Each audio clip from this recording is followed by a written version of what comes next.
Let me get your attention, people. Right now, it's time to turn the volume on your radios up. Reason being, it's time for all new episode of Straight from the Heart, featuring yours truly. Talking about myself, Kevin Hart.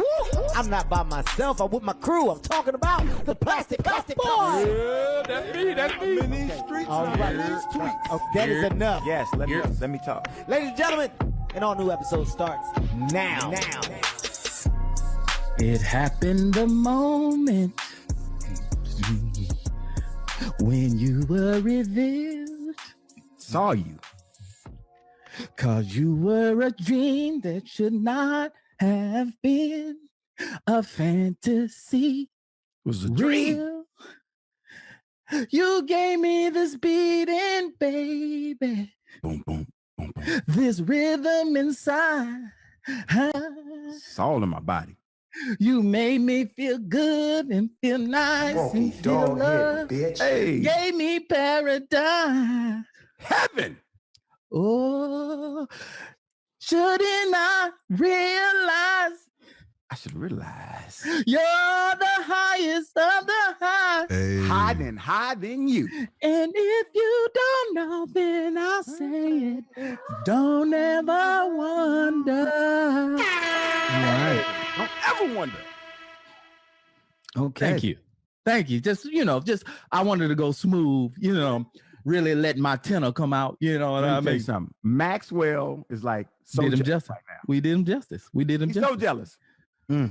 Maxwell's sitting over there like, God damn, I got to get my game up. You know what I'm saying? Smooth.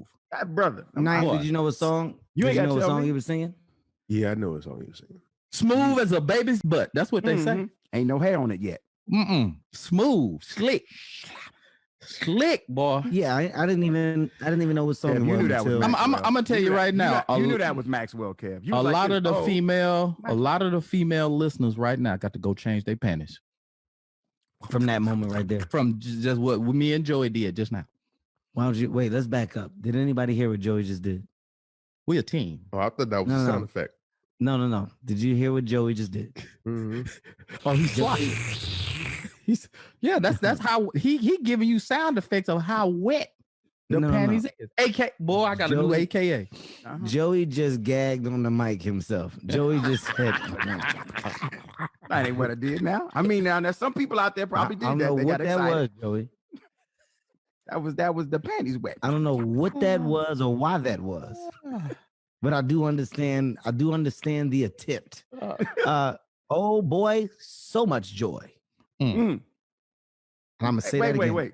Wait, Oh, he wait, wait. Oh rhyming. boy, Wait. Go and do that again. I don't think they felt you. oh boy, Oh. so much joy. Oh, my dude is rhyming this month.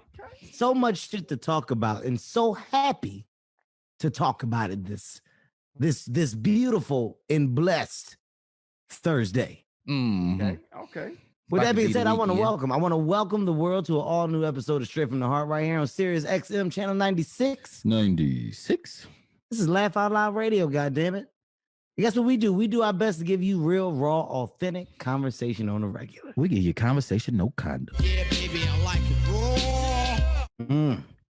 Gonna give it to you rough. We're gonna Gonna take that give little it- condom off, sling it to the side. We're gonna give it to you rough the way you like it, okay? Of course, everybody, I'm your host. I'm your host, Kevin Hart. I don't do this show by myself. As of late, I've needed my team more than I ever have. And I gotta be honest, they've stepped up. Yes, they have. They've stepped up to the plate. They've been there for the guy. I'm talking about the Plastic Cup Boys. Today, we're going to go from my right to my left, and guess what? We're going to get from side to side very fast. We got my man Harry Ratchford in the building, a.k.a. Harry Goodspeed, a.k.a. the panty wetter. a.k.a. Mr. Turned Out Service, a.k.a. get them draws all soaky, a.k.a. bucket low like fuck it Fuck though. it, though. And all the hoes wanna know my name. Ooh. Tell your mama Harry stop by, will you? Till this day, I say, Harry, that's the only thing you can sing. He chooses Don't to mess fight with it. the panty soaker. He chooses to fight it. Until this day, I say, hey, man, Why don't you just sing that? But he insists. He insists on singing other things. You heard this more. You heard this show's rendition of We're Maxwell. gonna keep it going. We got my man, the morning get upper himself. Mr. Go Get It. I'm talking about up and at it. I'm talking about my man Naeem Lynn, aka Naeem Star, aka Quarantine aka Big Eyes from the East Side. aka Don't talk to me before 10 a.m. aka I just said, don't talk to me before 10 a.m. That means I ain't got shit else to say to you. Okay, meant that. Naeem, listen, I don't know why you have to get like that. He dude. meant that. His attitude is just insane. And I don't know how his lady does it in the morning. I don't know how She they sleep. wake up. You don't talk to him. Yeah, okay. I mean, I never seen nobody that gets up at 9 or 10 a.m. successfully. It's just ridiculous that he does this, man. It really is. It bothers me. We're gonna keep it going. We got my man Joey Wells, aka I'm 50 plus 3. aka On the other side, aka just like wine, aka game sprinkler, aka Joe from the know. aka Go on, get this motherfucker started, my friend. Ooh, Yeah. less. What was, Dude, let me get some tea, dude. Guys, Mm-hmm. boy, we got a lot of stuff to talk about, man. Let's say what you got to One of say. the first things I want to talk about before we get into anything, I just want to ask you, do you guys have a high level of frustration with people that do not understand your schedule and simply what you do? This sound personal. Who you talking about, man? Just go ahead and say Yeah, it. just who you got a yeah, problem yeah. with? No. It's not an individual. It's individuals. As Who it are is. they? Yeah. And it's a bunch of people, man. You know, we're approaching the tail end of said pandemic. And now that you're approaching the tail end of it, life as we once knew it is starting to rear its head. It's starting to peak and poke back out, right? And because of that, people are back at work and schedules are getting full again, like they once were.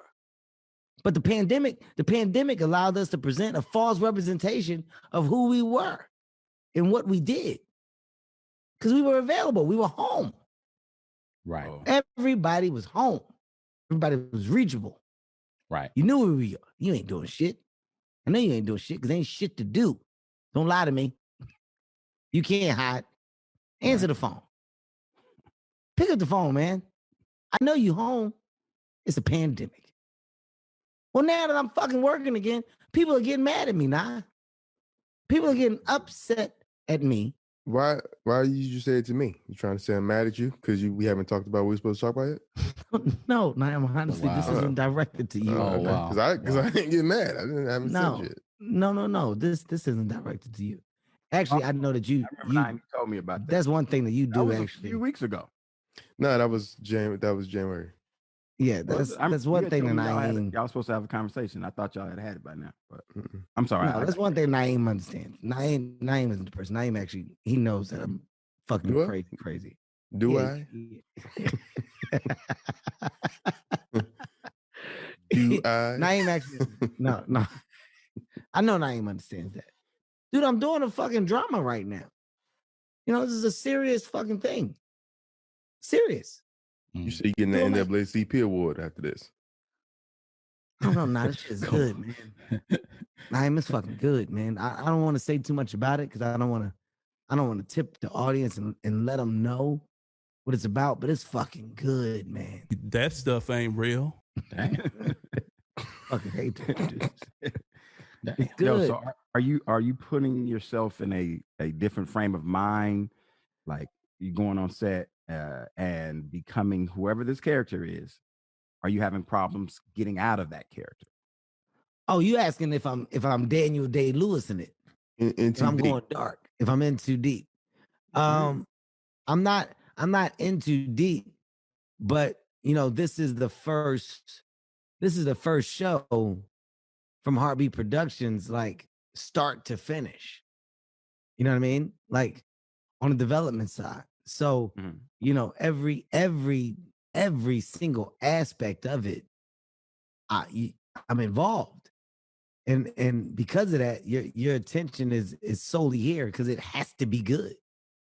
Has to be good. There is no other option. And dude, I'm working with Wesley Snipes. And he's so dope, man. Wesley Snipes is a thespian. Did I say that word right? Thespian. Thespian or thespian? Thespian. We get it. Yeah. This motherfucker's talented. He's talented. And then coming to America, he was underused. It was very funny. I thought he was funny. Some people didn't like his performance. I thought it was super funny. Who didn't like his performance? Whoever that is an asshole. Well, I thought it was funny as hell. Don't call your brothers No, an wait. asshole. Wait. Nine, you I didn't just like say, Wesley? go ahead, nah. Huh? I didn't say shit. Don't call your brothers assholes.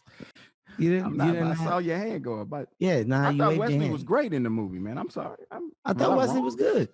Yeah, I thought he was good as hell. Oh, come on, Naeem. Oh, Come on now. now you want to play the song? No, we're not. No. Now you want to play the song, on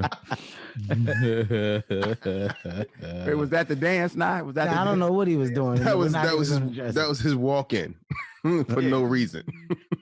You know what though, and you know what I saw though. The reason why I say underused, I just felt like the Wesley Snipes character story, it just could have been enhanced a little more. Like I would have loved to see More of a why rivalry.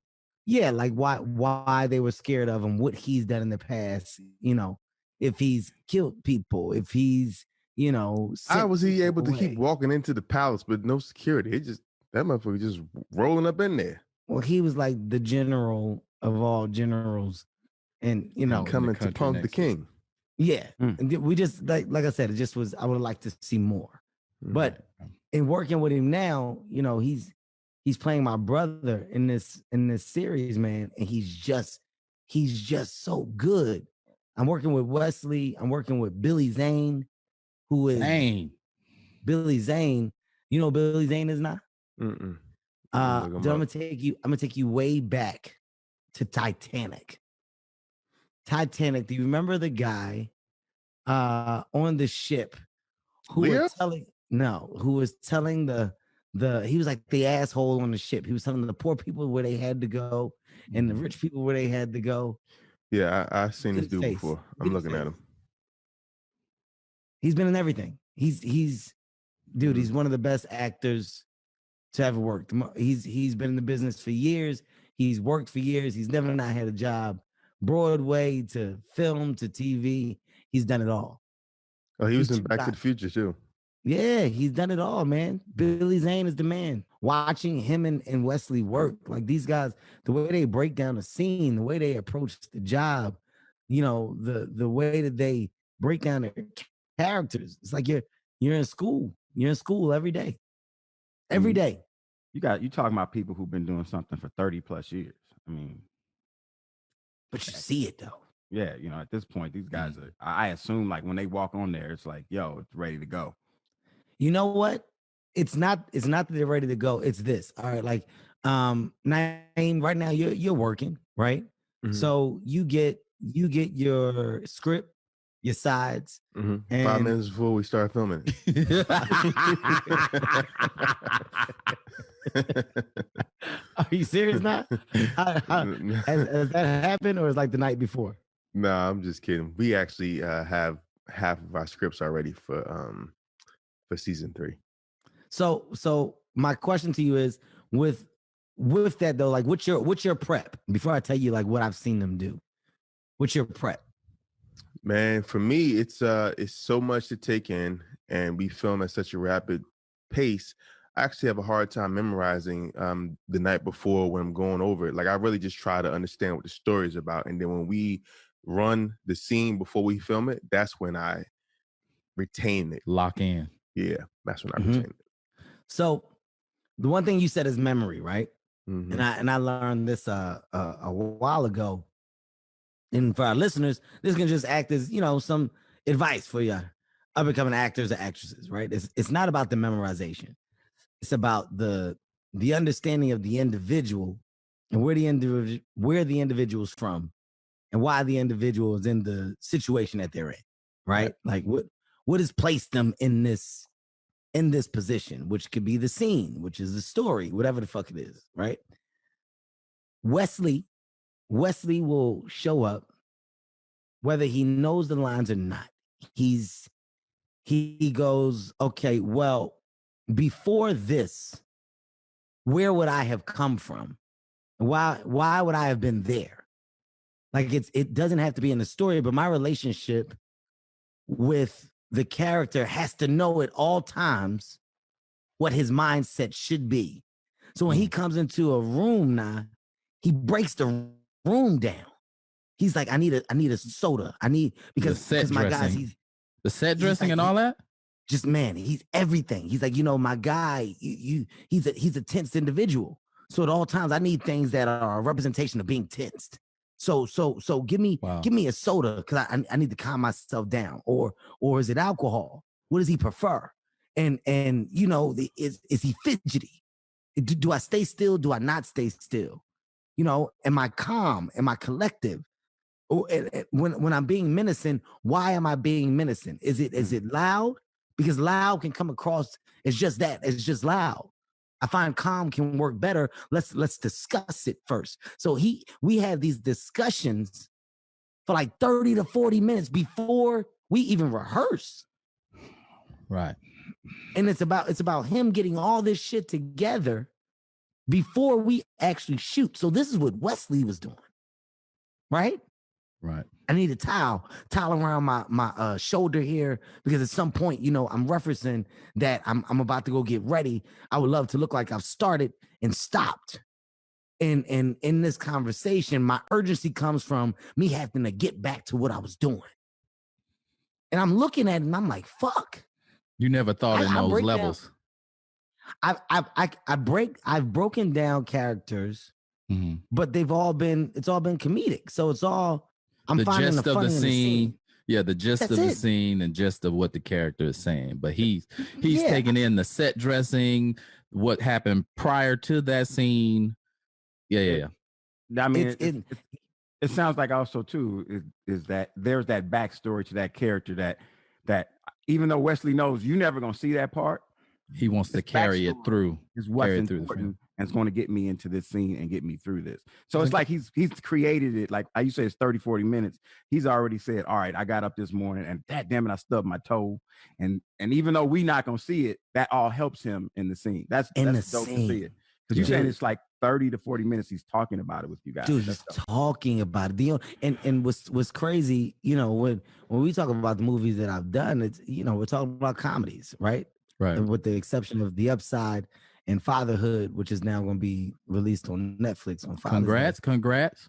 Thank you. Those are dramas. And that's where I've been able to raise my game because of the people that I've been around. But here's the crazy thing. Bryan Cranston did the same thing. Nicole Kidman did the same thing. Right. Wesley's doing the same thing. Billy Zane came in and did the same thing. Working with these A-list, high-level people with resumes that will blow your fucking mind. Their approach to the craft, is insane. We kind of. Go ahead. I'm sorry. Like we kind of went through that. Like we took, when we started developing the production company with you, Kev, we started taking classes about writing and stuff like that.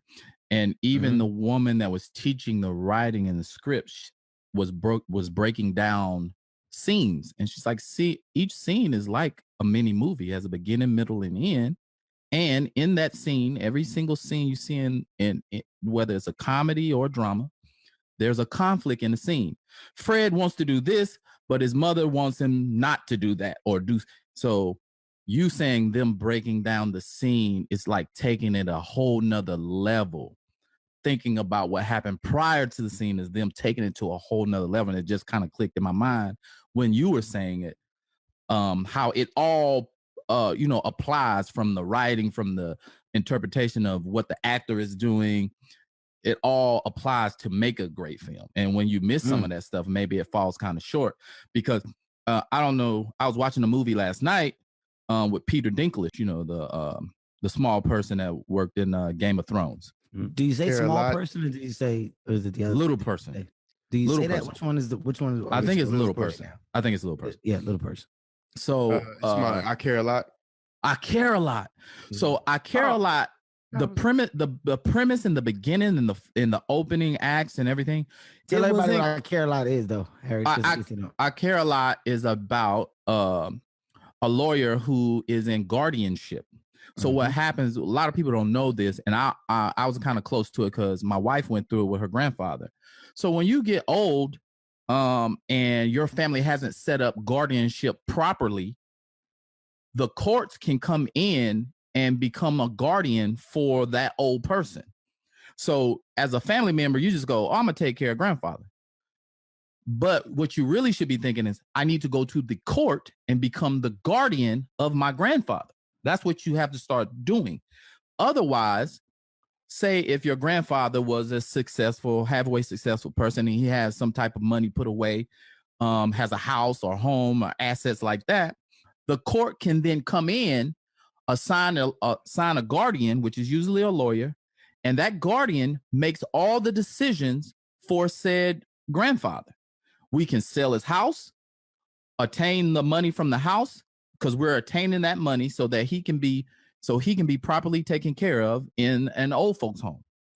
And I'm his lawyer, so I take that fee. I'm also his guardian, so I'm paying myself. So actually the lawyer or the guardian is paying themselves. Until that person dies or no longer has money or whatever that is. But they're controlling everything. So, and the movie was about that. It was a great set. Woman was a scam artist, though. Yeah, she started scamming, and the obvious thing, she was scamming. So they was predatorily hunting for old people so that they could take advantage of this legally. It was all legal. And so they spotted a person. She had a doctor tell her about a person that was a sweet deal. They call her a cherry. She had money. She didn't have no family, which they love because you don't have to fight the family. You don't have to fight the family if the person has no family. And she had assets. She had everything. So they get the woman, knock on the woman's door. She opens it. She goes, well, I'm your legal guardian now. It's a court order. You have to come with me. And they placed the woman in an old folks home. So the spin of it was that woman, evidently at the beginning, she did have a family member that was this Russian gangster, which was Dinklage. And you like, oh shit, this is about to be something. And by the way, Russian mafia. He's insane, man. He's so good. And that's why I said he's a great actor, but the story for me just fell apart.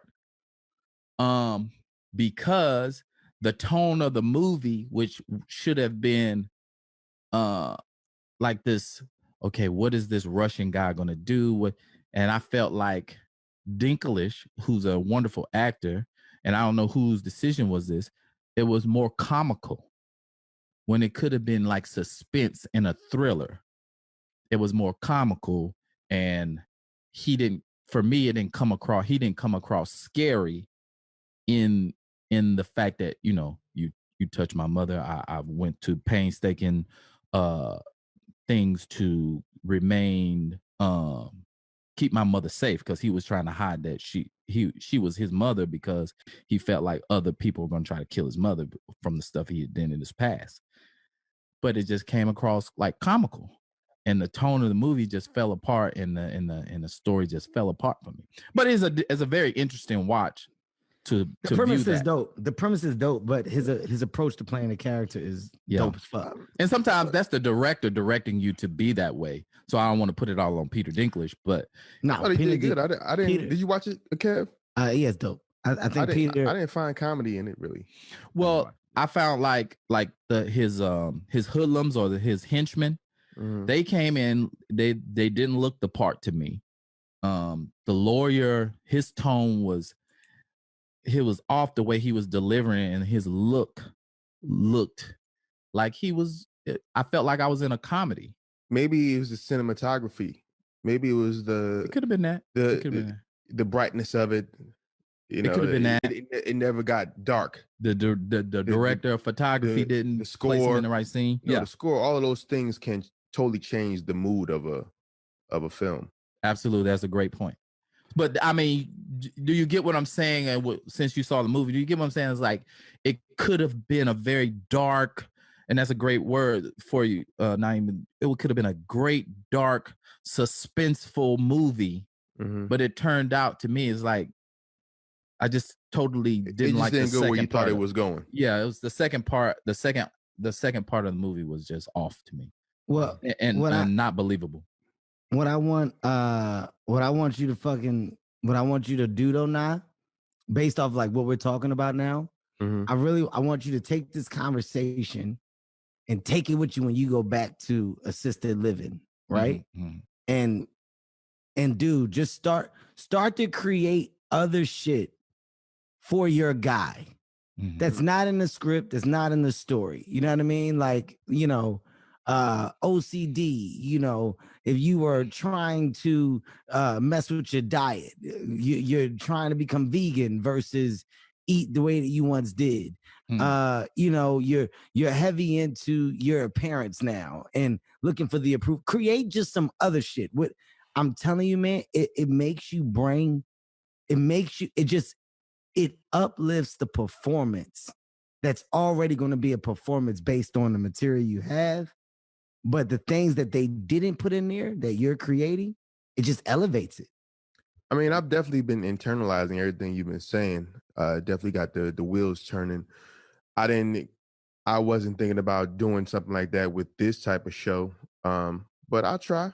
I mean, won't hurt. Comedy is drama. That's all it is. When you're telling a joke and you're doing a drama, and you're led down this road and you give an unexpected ending to a story. That's all comedy and drama is. They're brothers and sisters. But when you do sitcom, the dialogue is so quick and short. Yeah, you know, when you're doing something else, you have a long enough. Your dialogue is long enough for you to really show some different emotions within it. You know? Yeah, that's very true because you're more about the setup and the punchline in your world. So you know, it's not, you don't know how much of you can actually apply to it there. But you know, for me, this is now where I'm going in my career. Right? It's like, you know, I feel like I've done the comedies, I've done the movies and stuff, and I've done it at a high level. And I can say I've experienced that. So now it's about finding the dramas that make sense and the grounded versions of comedy to do. Not necessarily the, you know, I don't have to do the other side of it that I once did. Now it's like finding that other darker funny or real life funny, right? Character driven funny. That's where my mind is right now. I think Kevin, one of the things you said, it's that like there was some humbleness how you said you have been observing these actors. And one of the things is that comedians, we are the most, you know, we are narcissists. And motherfuckers think can't nobody tell me shit because I'm on that stage by myself. Well, Naeem is changing. He's changing. He's talking about you, Kev. He's talking about you. What? Well, I thought they were talking about you. I'm just putting that out there for our comedians itself. Because you can't be talking about me, Joey, because I'm the shit. No, I'm the shit. Whoa. No. You're humble. So you gotta be talking about me. See that? See what you said right there? That's extremely humble. There's no way that you could poke a hole in me. No.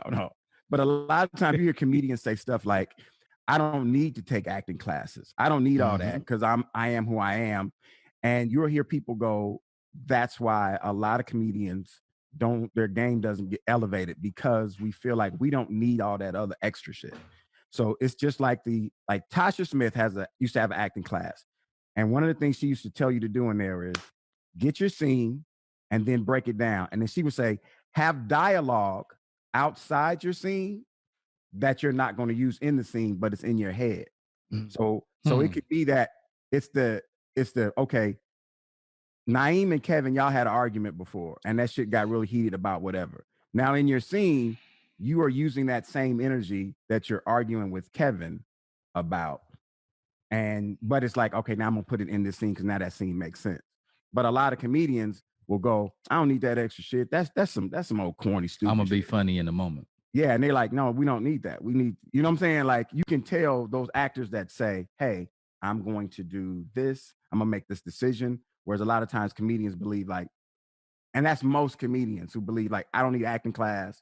I don't need nobody to tell me how to act. And what's y'all breaking shit down? Fuck that. And then you realize why a lot of comedians, we don't do well when we go into these more dramatic roles. You nailed it. You hit the ball out the park, Joe. I mean, it's the ego and attitude. And to be honest, that's the one thing that I've never suffered from. I've never been the guy that didn't want to learn or that didn't want to improve or that didn't want the information to get better. Mm-hmm. I've always been the guy that searched for that and was willing to receive it. Mm-hmm. And because of that, I think that's how you can be put in a position to flourish or to grow. But within the world of comedians, you're talking about people that we assume that we have it, we know it, and we can do it already. And I'm just blown away, just to bring it back to where we were in the beginning. I'm just blown away by the talent that I've been able to witness and be around, and right now it's Wesley Snipes, man. Like, you guys don't even know it. This man is he's so cultured. He's so diverse. He's not who you think he is, right? Like, when you hear him really talk, when you hear Wesley really talk, mm-hmm. his diction, his verbiage, when you see him don't forget like them Asian women too now.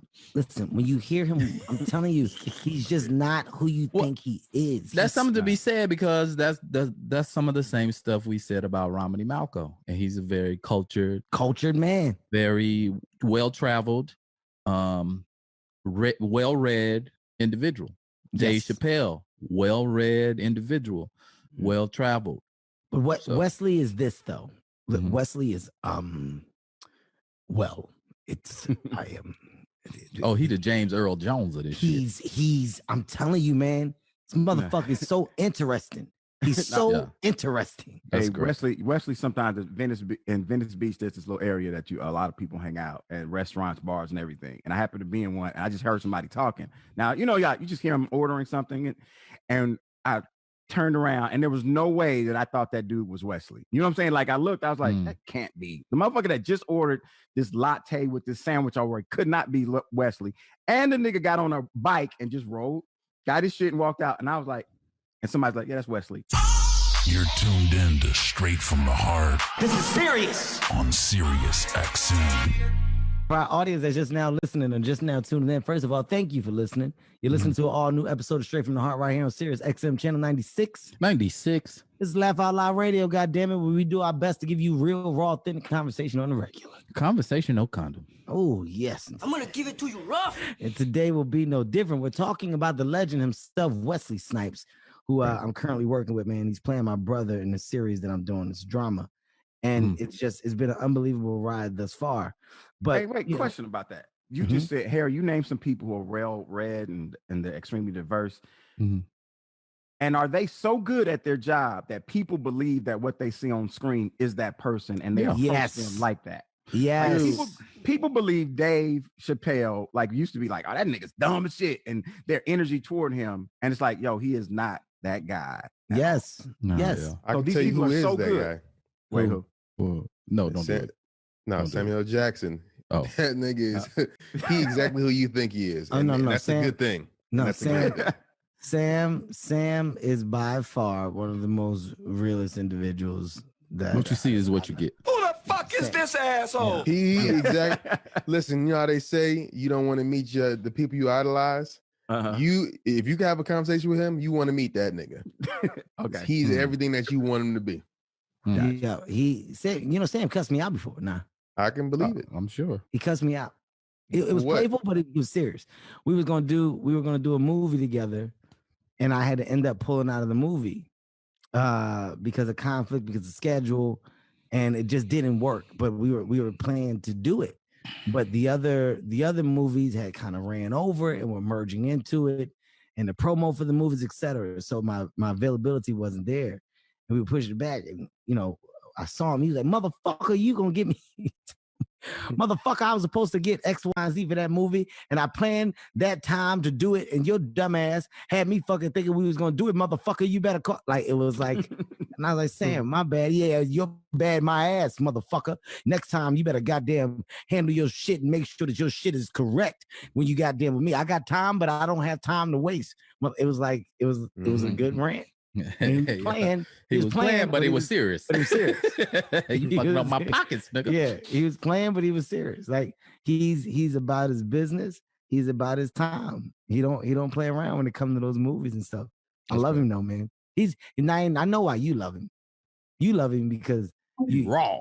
You know, Naeem love him because his ability to cuss white people out. That's why Naeem like No. Naeem's favorite comic is Paul Mooney, is what you Naeem. That shit ain't real. I'm just tired of these white people. And these white people. When you filmed your special in the UK, me and him had a dope ass conversation. We talked for a couple hours. Such a good dude, man. He's dope. such a good dude. Shout out to Samuel L. Jackson. I want to get into some of these trending topics. Go, Ty. Well, I just wanted to pivot the conversation. It's kind of the same thing, but I want to pivot this conversation.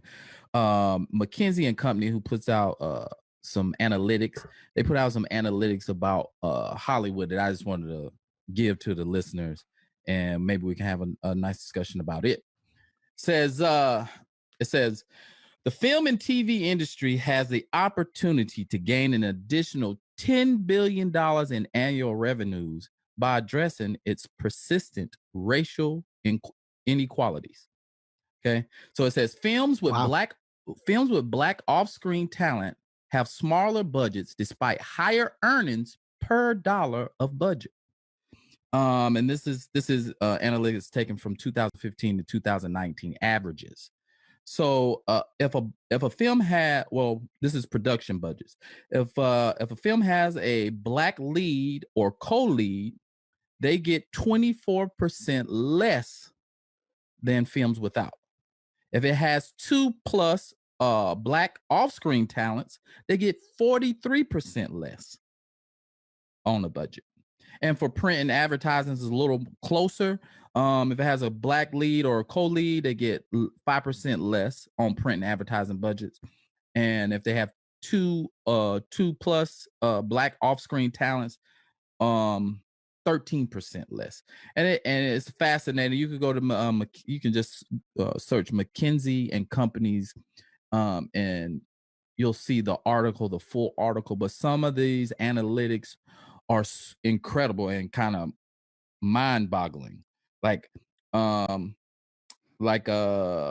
race-specific films, like black talent is twice as likely to be funneled to race-related films, which are the least funded in films. So if it's race-specific, films like Lincoln, Selma, Walk the Line, the average production budget is about $22 million. Shares of the category with 2+ black off-screen talent is 6%. So it's race adjacent stuff like Barbershop 3, Crazy Rich Asians, and Knives Out. Their budget is around $23 million. But films with race agnostic, which basically don't claim race at all in the film, films like Black Panther, Moonlight, Toy Story 4, and Widows, they have an average budget of $64 million. So it's like 1/3 of the budget. That's a weird stat, because I think it's all project dependent, of course. And ladies and gentlemen, I want to welcome Pat to the show. Spank Horton's here. What up, Spank? Pat? I thought that was Wayne. No, that's Period, Pat. What's Pat? No. Party all the time. Yeah. Party all the time. Spank, you here? Yeah, man. Oh, I'm listening to you bullshit to the stat line. Go ahead. No, I was saying that's a crazy stat line. It's project dependent. You know what? Here's something else. I don't mean cut you off, kid. Black talent is underrepresented in film, particularly off screen. So on screen talent, the lead or co-lead, is only 11% black. Supporting cast is only 14% Black. Off-screen talent, directors and all others, 6% Black. Producers and all others, 6% Black. Writers, 4% Black. So, you know, and then they said, which is an interesting stat also, is that Black off-screen talent is primarily responsible for creating opportunities for other Black off-screen talent. And they also said that on a large percentage of white actors get a debut, a bigger debut, Junior. A bigger debut. I'm scrolling through the article. That's why I'm having struggle. I'm scrolling to the article. Yeah, well, let's just stop here. Let's just stop there. Okay. Jesus Christ. I was trying to find the stat. That's all. Joey, we was trying to give him a chance to just to. No, I was actually scrolling through the article. I was trying to find my other spot. Got longer. The first. I got Christ. You. I got you. All right, we don't have to make a thing out of it. I got you. I was scrolling through the article.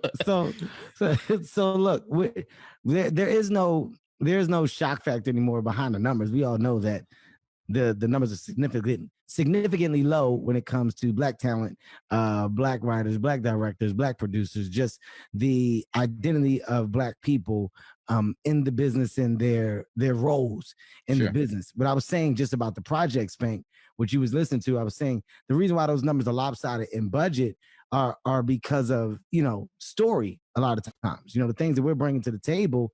Just for example, cookout, barbershop, family reunion. These are smaller budgets based off of the things needed to pull the idea in the movies off. So a lot of these things that have been brought to the table from our culture, from our people, are based on the things that we know and the things that we know that we can execute just within the idea. Well, that part, I disagree with you. Thank you. Okay, go ahead. I disagree with you because Hollywood stands to make 10 billion annually. If this is a non-race issue and is only by projects, then wouldn't you think that Hollywood would want to make that $10 billion annually,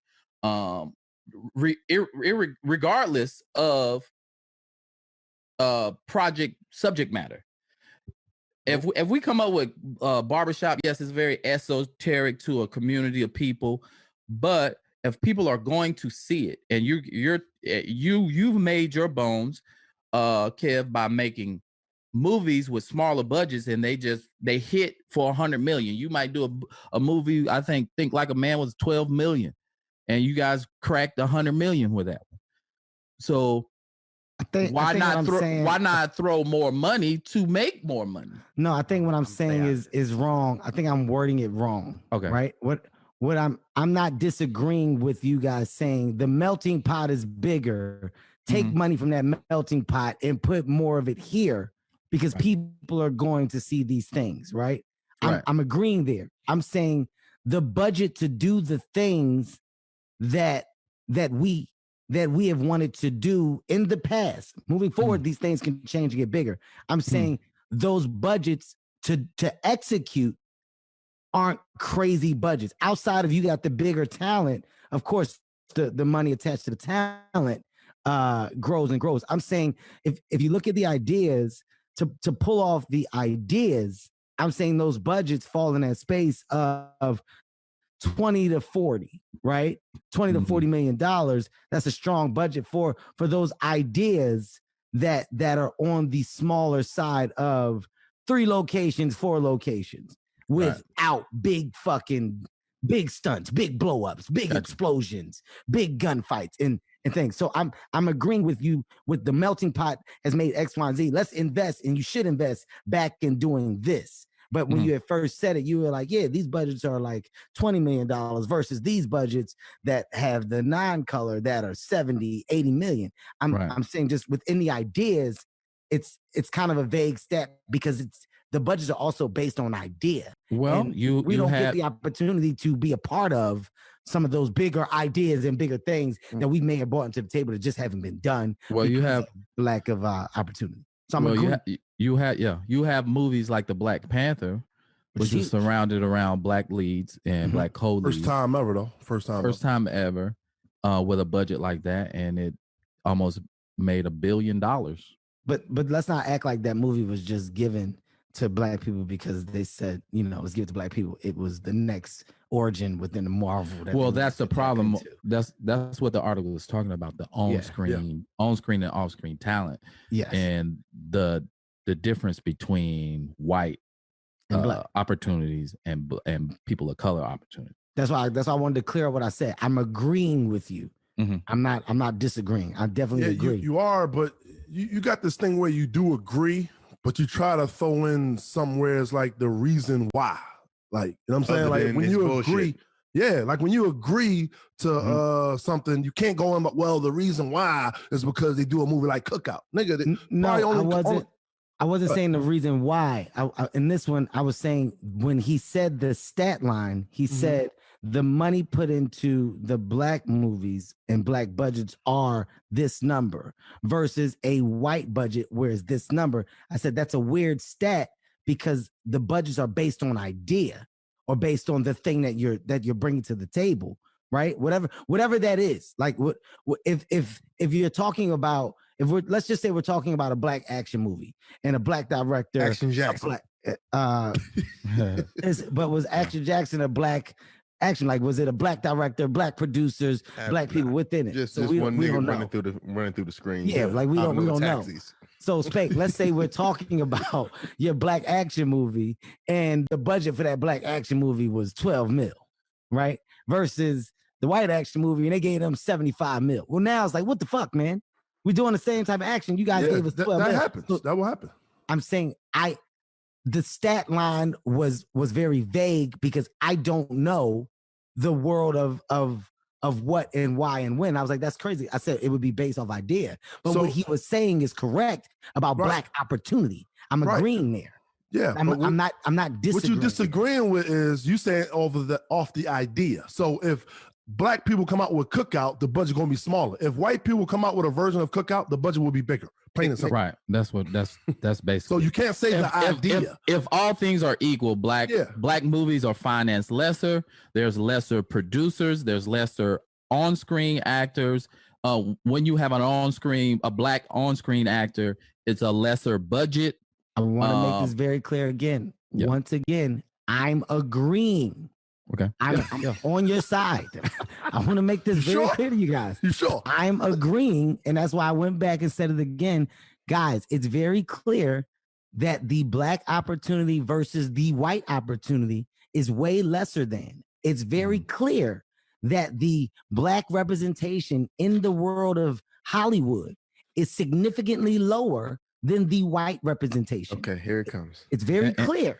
And for people that go, well, black people make up a smaller percentage of Hollywood, so therefore the numbers are smaller.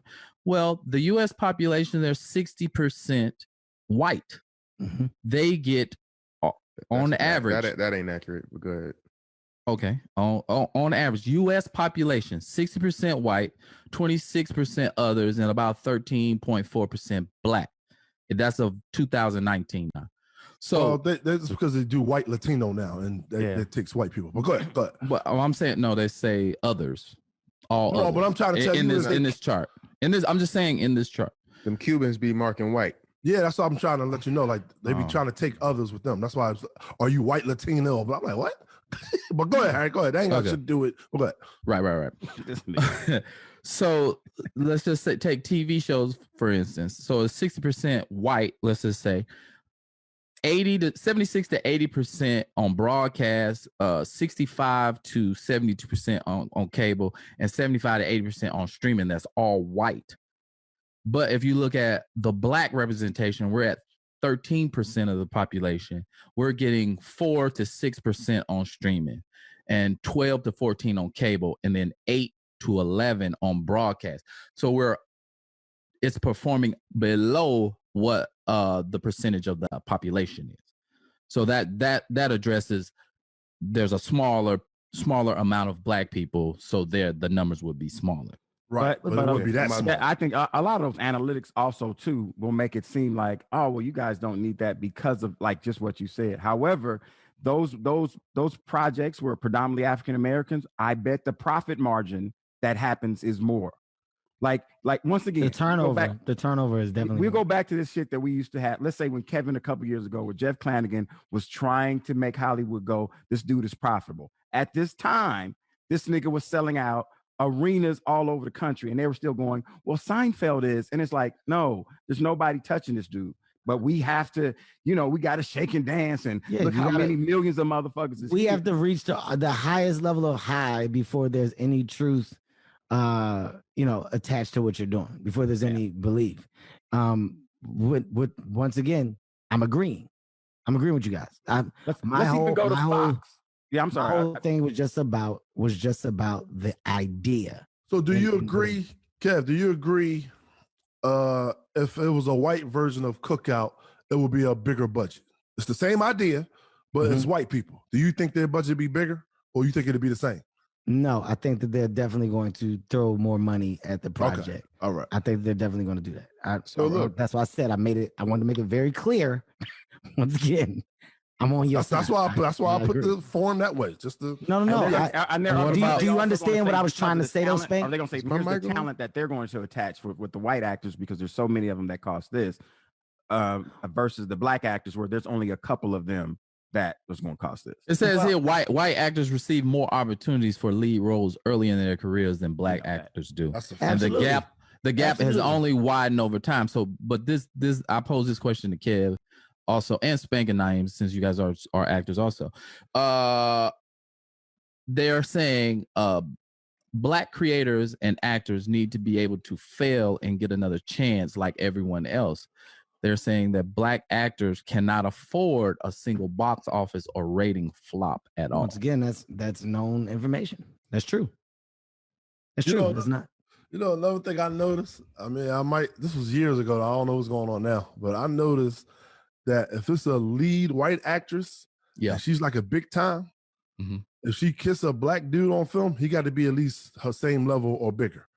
But vice versa, if it's a big black actor, it got to be some same level, but it can also be a white actress you never even heard of before.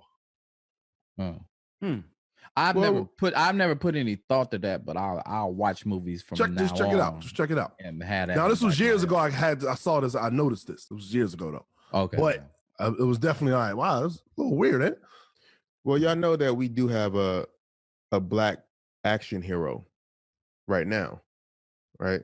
Who is? That's huh? What you say? What are you talking about? Black Panther? No, I'm talking about Dwayne Johnson, who is never portrayed, in my opinion, as what he is.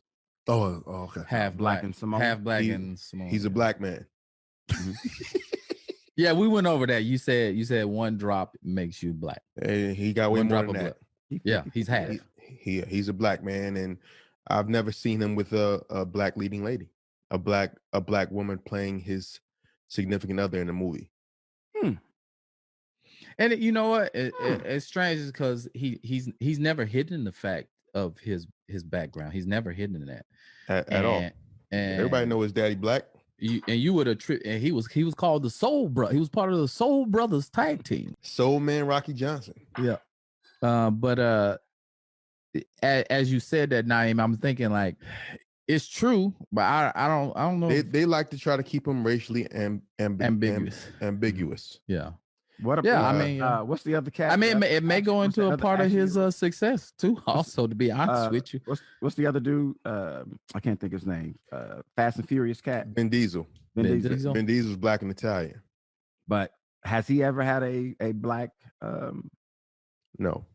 Okay. Well, he don't have many films that you can really look at other than Fast and Furious and the Riddick Chronicles. We got the Riddick, got Triple X. Mm-hmm. What else he played? He played a couple of movies. He's definitely been ambiguous. It's never been what I'm saying, it's been super action movies where the love interest is not important when you're in the story arc.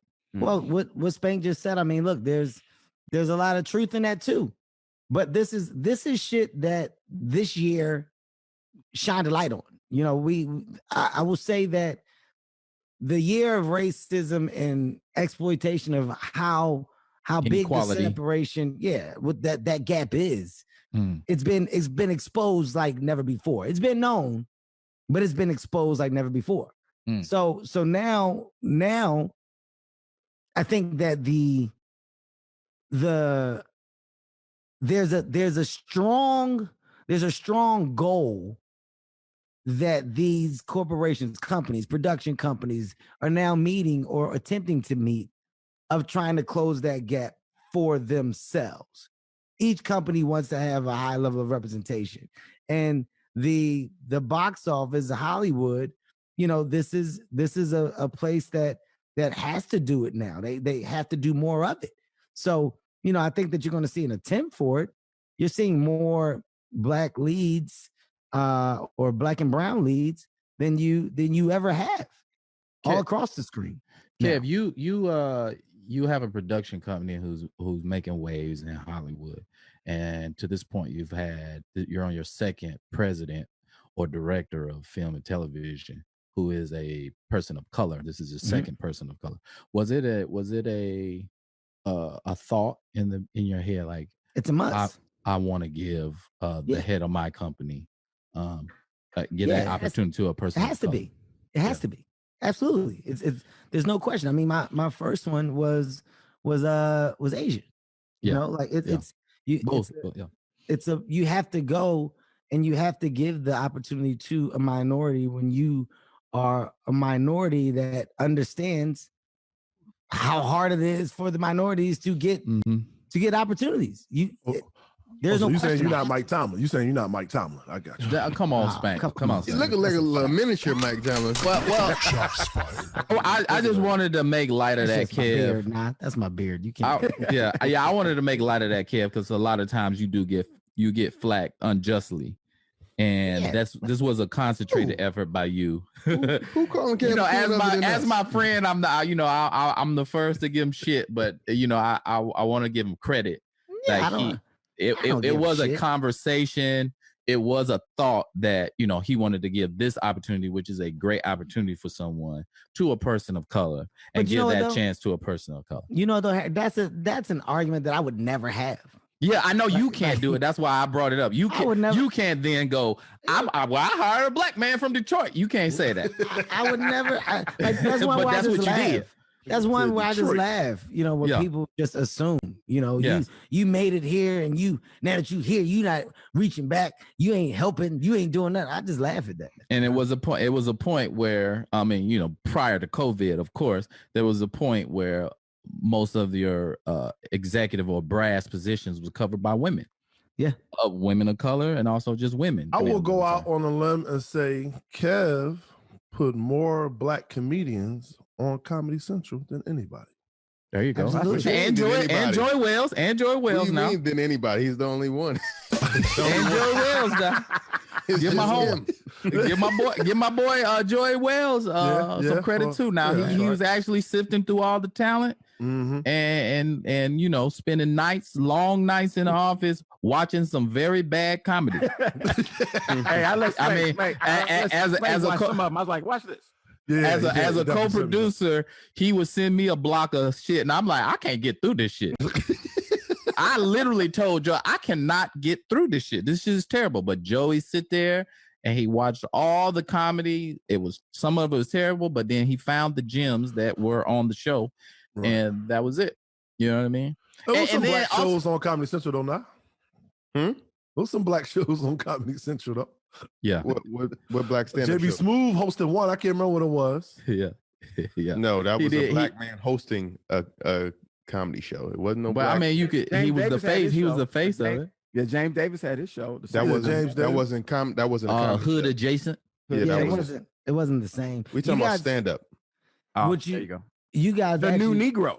And then also, Kev, I just want to make this one last point, and I'm gonna shut up. In the case of Brian Smiley, who's the president of Heartbeat, there is a practice where you see someone with obvious talent in the case of Brian, and what studios will do will give him a position, but with no upward mobility. Well, And every exec that I've gotten of color that was somewhere else, I've been able to go and I've been able to get amazing talent in corporation that was stuck in the bubble of corporation structure or corporate structure. No right? upward mobility to the point where, because you like, get people in these positions that's president of studios, and they're there for 40 years, and this incredible talent that's here, new, fresh, will never have an opportunity to do that. Yeah, it takes forever for the black exec to climb that ladder. Takes forever. So for me and Heartbeat Productions or Laugh Out Loud, it's been, hey, I want to give you an opportunity, but also give you the title that I know that you're working hard to get or to be, right? It's like, so over here, you can get there a lot faster, and we're a growing company where you will be attached to the success of our growth. It will be the talent, the execs. Like, I can highlight you. I can push and move you forward, and we can execute together. And that's been my selling point to get them. And I got an amazing team. We just actually brought another one, another exec in. I got a brother that I just got that's dope as hell, and I can't wait to onboard him. I think we're close, but that team is growing, man. It's growing. You just referred to another black executive like it was a dog. What do you mean? We just brought another one in. He's got another spots. Well, no, man. It's fucking asshole. Let's go to commercial. When we come back, I want to talk about this, the Jay-Z, the Swiss Beats, the Timberland, the backlash that our black men are now getting for the business moves that they're making from some of the black community. We'll get into that when we get back, man. Guys, I'll take a quick commercial break. We're going to pay some bills. We got more Straight from the Heart after this. All right, guys, we are back. Welcome back. We're back, guys. We're still here on an all-new episode of Straight from the Heart right here on Sirius XM channel 96. 96. Laugh Out Loud Radio. Goddamn, we're giving you real, raw, authentic conversation on the regular. Conversation, no condom. I know, guys, on your last episode, you guys touched on Jay-Z's move with Tidal and Jack Dorsey and selling a majority of his company. And you guys discussed academics comments towards it, and if you were understanding of it on his side, not on the side, etc. So I won't double touch on that, but more of the same is happening. Timberland and Swiss Beats, who started Verzus, recently did a deal to bring Verzus to Triller, and so the idea or partnered whatever to do it there, and people got mad. This is y'all shit. This was for the culture. We own this, and now you guys took it, and you're partnering with the white people. White people take it, and now it's not ours no more. It's not ours. It's backlash. It was never ours. It was theirs. Okay. Yeah. Here's my. It was always Swiss Beats and Timberlands. So Versus, I didn't know how much were they getting compensated for that. I have no idea what was. They weren't getting compensated. They were just getting money off of streaming, their streams went up. Merch, they were selling merch and stuff like that. It was advertising, a good some alcohol, something like that. Anybody who did the Versus battle, Apple, they created a playlist. So that it was definitely a win for the artists. People. The nostalgia of these songs that they forgot about, they start buying them again. Well, that's why I just want to hear before I say anything, I just want to hear what you guys think about, the back and forth in conversation. As I said the other day, I'm with it. As long as, we create these things and we can sell them and then take that money and continue to make other things and provide opportunities for our people, especially during something like quarantine when nobody could tour. You helped these artists make money and become relevant again just by doing some shit on Instagram, a live video on Instagram. And the thing is that we all won. We won as fans. These artists won by getting a chance to show their talent again, and resell their music. If these guys want to take this opportunity to make some money off they created, then why the fuck not? Why not? They're going to create other opportunities for us over and over again. I'm with it 100%. Yeah, I echo those thoughts. I mean, you two black men came up with an idea, two talented guys came up with an idea, nurtured that idea, conceptualized that idea, then brought it to the masses, brought it to us, and then those artists benefited off of their idea, and then they sold it. Now, if you're someone that's only shops black owned, then don't go to Triller and don't look at the Verzus no more. And we'll move on and go to the next idea. But, it's not just one idea in the world, people. And you know what? Yeah, go ahead. After COVID is over, then they can start doing these shits in like a concert live version. Yeah, concert version of this that does not have to be associated with Triller. Right. Maybe it does, maybe it doesn't. I don't know. I want your side of it, Spain. Yeah, I know you want my side. I wasn't echoing the same as Naeem and Harry. I mean, I understand business. I get what business is. I was echoing the black side of the people with basically, how can I say it? Like black people supported you. Yeah, black, like you during built the it off times black that's dollar. going on right now with the whole Black Lives Matter and everything, saying it, it's a big thing out there saying, go support our own, go support our own. So if it's a lot of people looking at it, so they just disappointed when they look at it, all right, we got something black, it's us, we're gonna support this. And then it's like, damn, he's so white, you're like, oh shit, I can't support that no more. I know how Harry said white people were watching Versus too. No, I know that. I know that, but they still looking at white people listen to rap, but that's still considered ours. Like, you know what I'm saying? Right. So I understand the business side of it. What I want to tell the black people that is upset about it, you got to understand this. I don't think Jay-Z, and I know for sure Timbaland and Swizz Beats did not go out there, yo, this is black owned, support us. They didn't promote it as black owned, come support us. So it's not like they swindled you. It's just that you're deep in your blackness and you love black on black, so you want to keep everything black. And I mentioned this on the last show saying, like, we don't have 100-year-old companies like Anheuser-Busch and Nike. Well, Nike I don't think Nike 100 years, but we don't have companies that lasted this long. And I think that will really help our communities and stuff like that, because most blacks sell to white or whatever. Oh, so they weren't even making money off of this shit. This was just something cool that they did. Now, they was making some money though. They had to be making some money, because they was getting sponsors and stuff like that, and they got bigger and bigger, so they had to be making some type of money. But what's great about Timbaland and Swizz that a lot of people probably don't understand, don't know, I mean, each artist that performed on the Versus got equity into the company now. Like everybody, they gave everybody a percentage of equity into the company that performed on the Versus. That's dope as hell. And everybody that performed was black, right? So that was love. Well, and if you think about that, think about the amount of people that were on there and now how that has touched them. Mm-hmm. We got to sometimes think about that too. It's like, yo, they went in here and made this deal, but the deal is just not us three.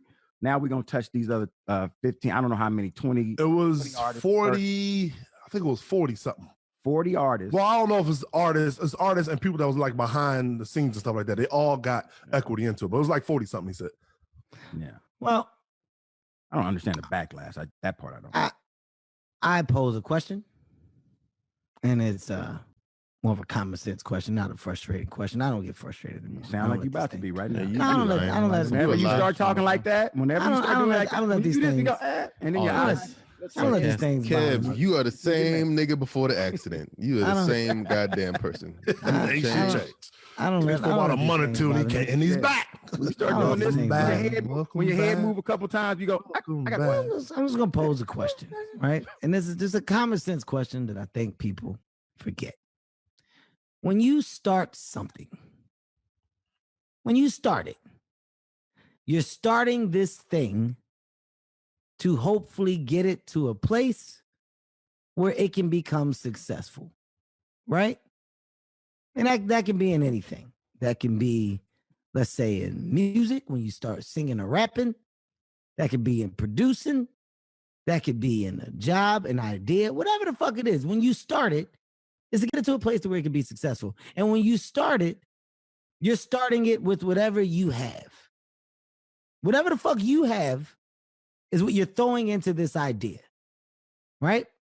Some people go out and some people raise other money by going to get other people to invest in ideas, and that's how ideas come. Some people do it and build it from the ground up. But ultimately, the place that you're trying to get to is success. You're trying to fucking get there. That's the end game. So with Hove, with Swiss, with Timberland, they got to the fucking end game, the finish line, which is we've invested all this time, all of our money into this idea. We took no money from it. We did it. We supported it. We gave the people that came on blah, blah, blah. And the people that came on amplified their music. They got sales, whatever. We found a way to make everybody happy, everybody win. But the ultimate goal for this thing is to get it to a big fucking point where IP gets acquired. Right? Isn't that the fucking goal? Tell the people what IP stands for. Okay. IP. Your property. Intellectual property. And that's something that you own for the idea of the project, right? That's what IP is, right? That's it. So if anybody makes money off of that IP, you're receiving money forever. Yeah, you're receiving money forever. So we've done this. We've got it. Here's what people also don't know. Timberland and Swiss, before even making the deal, this is just because I know inside shit, they met with them and they got fucking equity in the company, in Triller. They got ownership in the thing that they bought their thing too. So they got double ownership. They actually got a larger stake too. They got fucking double ownership, right? Yeah. But here's the bigger thing. And this is where I get confused. And I ask my sometimes militant brother Spank for your opinion on this. These moments where men and women of color are being allowed to play in the space of venture, of selling, of acquisition, right? At a high level, in hundreds of millions of dollars or millions of dollars are being attached. They're opening up doors for normalcy for other people of color to follow and do the same now. Mm-hmm. It was very far few and in between. But now you're starting to see it more. You're starting to see it more. And we don't get to a place of equality if we don't ever support the attempt to normalize. If we shit on it and get mad every single time, how do we ever reach the place of same level? It confuses me. This is the part. What do you mean same level? What do you mean same level? I'm saying the want is, we should have opportunity just like white America has opportunity, correct? We should be allowed the same privileges. We should get to those same spaces, and we haven't. Right now, you're seeing Black men at a high level walk into the doors of the higher level and say, if you want this business and this people and these eyeballs, I bring it to you. But you got to pay and you got to let me own too. Right. You don't just pay and get me out of here. You got to let me own too. That's what they're allowing them to own. But some of that, I think like what Spank is saying, and tell me if I'm wrong, Spank, is that, we got something, and every time we get something, they come in and take it, and now we have to come to you. But they're not taking it. We're bringing it to them to sell because that's where the money is. We don't get to the bag by ignoring where the bag is. Unfortunately, the great idea that why the bag got to be there? Why the bag can't just stay with you and just keep? Right now, here's the thing, Spank. When you say why the bag got to be there, why you got to keep the company? Well, the culture isn't bearing the expense of the thing that's providing the entertainment. The people that created it are. So you don't know the amount of money that's coming in versus not coming in. It could be nothing. Right now, I'll say this on record. I don't make a dime for my Laugh Out Loud. I chose to not make any money. All the money goes into my company. I don't make a dime. So one day it will come and laugh out loud is going to be acquired. My money comes at the finish line. I'm investing time, energy, my own dollars into this thing to eventually sell for hundreds of millions. That's the goal. Why though? Why that's the goal? Because that's what investing is. That's free enterprise, bro. You're investing in this thing. That's what America is. Sell it. That's how Spank is saying that we don't have enough of these, whereas it's unequal. Let's say, Kev, you got just one business. Well, out there, the white people got thousands of businesses. So if we can keep one, then we can get another one. I think that's what the thing is. Okay. What I'm saying is, look at Anheuser-Busch. Look at Anheuser-Busch. Oh, go ahead. I got the perfect example. Mark Cuban is now a billionaire, right? Yeah. Been a billionaire. Well, he's been a billionaire, but how did he get there? He hasn't been a billionaire. He got there. Yeah. Mark Cuban had a company. Mm-hmm. Mark Cuban had people that worked for the company. Mm-hmm. Mark Cuban said, guys, I swear if you invest in me by just giving me your time and energy, I believe in this idea that I have, I will be able to make you all millionaires. Mm-hmm. Follow me so far? Yes. Yeah, we follow you. Okay. Talking about Mark a white Cuban, man. Okay, listen, just hear me out. Listen to the what I'm about to say. White man, yes, but listen to what I'm about to say and the base behind it. He takes the idea, that idea that he had, he sold that idea for let's just say I think it was like $4 million, something like that. It was some crazy number, right? He gave the people that worked for him exactly what he promised them. They all became millionaires. He took that money that he made. He then started up another company, right? Mm-hmm. Started up another company, built that company up again, sold that company, right? Mm-hmm. Sold that company to somebody else. But then he kept ownership of what he sold. He made another $400 or $500 million. He then took more money.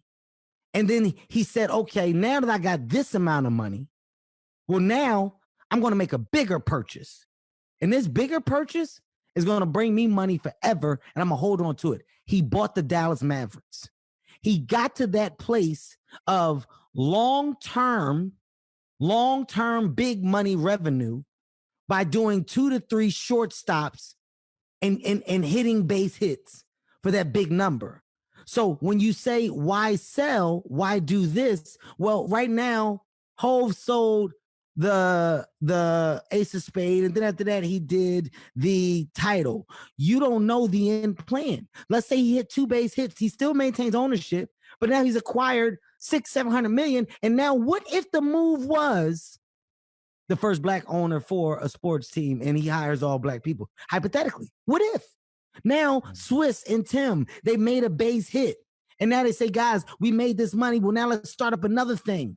And they do another base hit. And then what if it was such and such enterprises, agency, whatever? I'm saying we don't get there if we don't respect and support the base hits. Right. Like we criticize at every chance and at every stop that we can without having any understanding.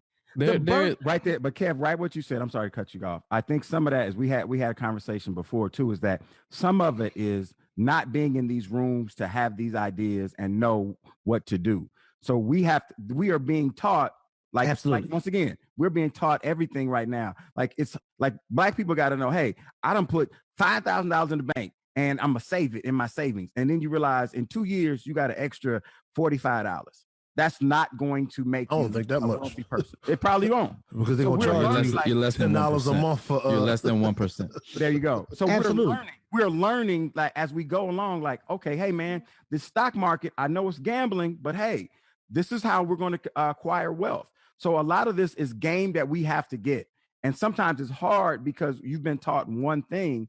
And so, hey, Jay-Z and everybody who are making these moves and selling these companies, we're kind of like, man, but we don't have that many companies and opportunities, so we need somebody to keep one. But what we need though is that game to go, no, that's not what we're doing. Well, this is how you move up and acquire wealth.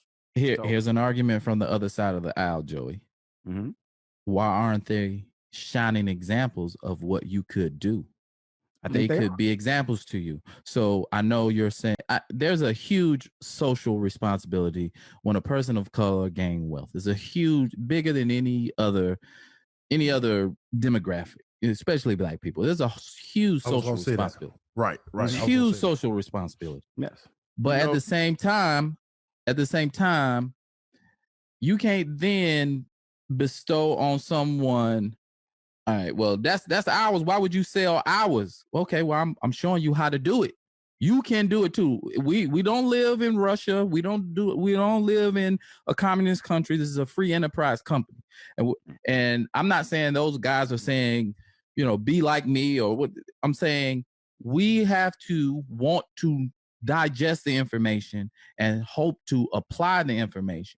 So you do take the examples. Oh, Swiss and them came up with an idea and they sold it. Wow, I could come up with an idea. Exactly. We say all the time, we say in Heartbeat Productions, from blank sheet of paper to check paper. We come up with ideas and turn it into something. I think exactly that's what I'm saying. Hey, I just took it like you were saying, like we should be telling Black people or showing Black people there has to be a thirst for the knowledge. Yeah, but that's what I'm saying. He is doing that. So we have to take that. It's just like an old friend of mine used to say, hey man, when you get some money, buy some property.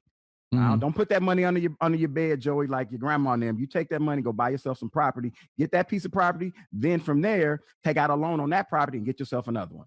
So if this isn't told to us, we don't know. And so as Black people, I feel like we have to share it. Now we're watching Jay-Z move up the ladder. So we have to take that and go, okay, all right, I'm seeing that. Oh, that's the move. So you know what I'm saying? Like we have to take Wells. That. And he hasn't been relevant in hip hop in a while. Joey Wells. My guy, Naeem Lynn, my guy, Spank Horton, my guy, Harry Ratchford, my guy. By the way, all heavily opinionated men. And you guys, I not only respect what you say, but there's times where you're wrong and I gotta go different routes to point it out because you don't. Times that you're wrong too. Yeah, well, if you would have let me finish, you would have heard me get there, and this is a big part of the problem. You didn't get there fast enough. Yeah, you didn't get there fast enough. Started with that. You can't slam dunk a nigga and not. That's the point. Right. Listen, that's the point that I'm about to get to. What Naeem just said. You didn't get there fast enough, Kev. So I'm gonna say this right now. You didn't say it yet. So wait a minute, right? There's a big problem within our culture, within understanding what we simply don't know. And right now, I'm going to say this, and I'm gonna probably get some shit for saying it, but I don't really give a fuck. I'm gonna say it. Oh, God. These Black men are operating at a frequency that our culture has never seen. Most of us will never see it. Right. This door that they have walked through and that they're in is a door that most people don't even know exists. Yet we speak as if we're in it every day. Right. The point that I am making is that it's so easy for the people that aren't faced with opportunities to talk about what should be done with them. It's so easy for other people to navigate decisions that they'll never have to make. I want to say that fucking again. It's so easy for people to navigate decisions that they will never have to make. We're talking about $100 to $500 million decisions. We're talking about real wealth. We're talking about securing not just family. We're talking about implementing yourself in a fucking place for future conversation. Generational wealth, which is what we lack, which is what at the same time you say we don't have. So as Black men and women are now doing it, we find ways to criticize the very few that have walked through this door. We criticize. So my, not frustration, my rebuttal is one of, when do we say or go, oh shit, it's starting to happen. It's starting to, oh fuck, we got a couple. And by the way, we have to say a couple because it's not a lot. We got a couple in there. Hopefully this couple in there is starting to spin. Oh fuck, these companies are giving a couple of us bigger deals. Oh shit, A couple more over here got much bigger deals. It's starting to happen. When do we support that? Why do we attack it? When do we support it? It's not normal. Hold on, Joey, real quick. Hold on, Joey, real quick. Where in there that you said sometimes you're wrong too? I thought you said you're gonna get to that. Well, this is when I'm wrong, when you guys say, Kev, well, you're not seeing something a certain way. And it's Spank, if you're hung up on this part, that means you weren't really listening to what I said. If you're waiting. No, but you didn't say that sometimes I'm wrong too. Like you said, sometimes we're wrong. Well, I said, strong opinion. You said you were going to get to that. You said you want to get to that. You never got to that. Well, and the whole thing was you should have said that first. Well, if you guys were listening, if you guys were listening, and what I said, you guys said nothing wrong. This isn't a space where you guys are wrong. I said, my heavily opinionated brothers, I said, sometimes you say things and I have to explain it differently because you guys don't see what I see because of where I am. So I have to go, no, guys, that's not how this business goes. I'm not talking about things that have happened where you're like, Kev, no, that's fucking stupid. You're wrong. I'm talking about the position that my life has put me in.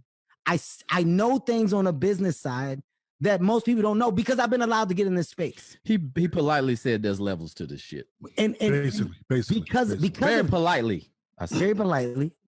Because of that, I come back to y'all and say, no, guys, that's not how they do that deal. They would do it like this, and this is where the money goes. Yeah, you're explaining from a perspective that a lot of people would not have that perspective. Yes, and I'm saying, so I'm able to talk to y'all and give you insight. Like, Spank, yo, man, I'm doing this movie. They trying to give me X, Y, and Z. I'm like, oh, Spank, that's the base rate. And that's the SAG rate. That's the normal for blah, blah, blah. And I'm able to tell you shit because I'm on the other side of it, right? That most people wouldn't. Most people would assume. I'm saying in this case, guys, you don't get to the place of ownership and true ownership from people of color if you don't understand the steps that the people of color have to go through to acquire, get acquired, and maintain. You're looking at men that not only made big deals, but kept ownership of what they have and now have ownership in the other entities as well. That's huge. I got another angle. Black men on a board. You're looking at men on a fucking board. I got another angle for you. Go ahead, Spank. This is a great conversation, by the way. Yeah, this is. You just talked about LOL, right? Mm-hmm. How you said, because you're a minority, you got to hire a minority, right? I didn't say I got to. I said, I got to. Personally, I want to. You got a responsibility. You got a responsibility, yes, right? I feel like that. And most minorities feel like that, except, Mike Tomlin. But other than that, most minorities feel like, they want to hire other minorities. Now, LOL got all these minorities in their company, in the LOL company. Yes. Now, you go to the table and you sell. Let's say you sell to NBC. You sell LOL to NBC. What happens to all the minorities that have high jobs? My execs have ownership in my company. So they just get a percentage they lose now. Their job, but they get a percentage, which is they lose their job, but they get a percentage now. They get a big ass. If they chose, they can stay, they can do whatever. That option will be there. But everybody that's there, well, they all get salary. How is the option there? NBC can say we bringing in all new people. I said the option, it depends on the deal made. See, once again, this is the assumption that's made. I'm not assuming, I'm asking. No, like it depends on the deal made. Like I can make a deal where I say, hey, for the first 2 years, you gotta keep my staff here. You gotta keep my staff onboarded. Even though we sold, I can still give the revenue that they deserve and that they've earned based on the percentages that they have. But you have to keep them employed for a set amount of time, or you have to agree to keep minorities involved over the course of the sell for the duration. All of that stuff is in your deal when you're making your deal. But when you have a startup company, when you have your higher ups, yes, they're making a salary, but they also get the opportunity to get options in your company. They get ownership.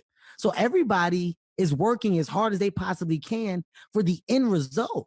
That's why Jay-Z, he gave Nicki Minaj, Kanye, he gave them all equity because I need y'all to fucking help me make this thing a thing. Oh, I forgot about it. Yeah, they all got $9 million apiece. Yeah, if it does become a thing, then we all win. So now you look up fucking 4, 5, 7 years later, and he's knocking on your door. Here's 7 years later, here go $9 million. Why? Remember that thing that we did? It worked. Here you go, guys. Oh shit, dope. That's what a real CEO does. He gets the people that are underneath his umbrella to the finish line, and everybody gets a reward for it. But the bulk of the world doesn't understand that. So when I hear academics talking and saying he's using the culture to do this and do that, well, how when the thing that he created did just that for not only the culture, but for the artists. It was an artist-friendly platform. And that's how it was created. This is the thing that sometimes we just forget in just free enterprise. Like he didn't twist your arm and say, go to title. He says, I'm providing this for your enjoyment. You like listening to music. This is a platform where you can come listen to music. You can, whatever that platform provided. He's not twisting your arm or breaking your arm. Right. So, you know what I mean? He's being a businessman. Now, like I said, there's a social responsibility of men of color when they get money, to give back to the community, to reach back. You know what I mean? But, at the end of the day, it is a business, and we can respect a honest businessman. It is a business. That's just 1 and 1 equals 2, bro. We can't just go, well, you can't sell that. Who are we to tell a man turn down $500 million? Who's going to tell you to do that? Like this guy, like I was reading the thing. They were saying, y'all talked about Michael Rainey Jr. in his comments, right? Who? The guy from Power. He was in who comments? He commented about it. He said, we can't ever just have something of our own. It's always about the money. And he's like, it was a great move, but he called them sellouts.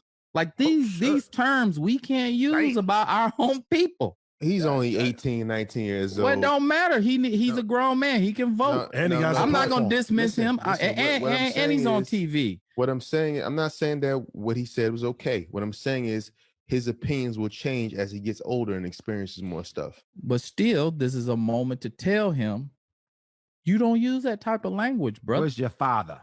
You can't do that. You can't. If you disagree with them selling, that's one thing. But call somebody else. Timberland and Swiss Beats. And then Swiss Beats responded with a laughing emoji and said, we own everything. Tell who done that. So he's saying, so they got a larger percentage, a larger shareholder percentage, based on the 43 artists who performed on the Versus stage.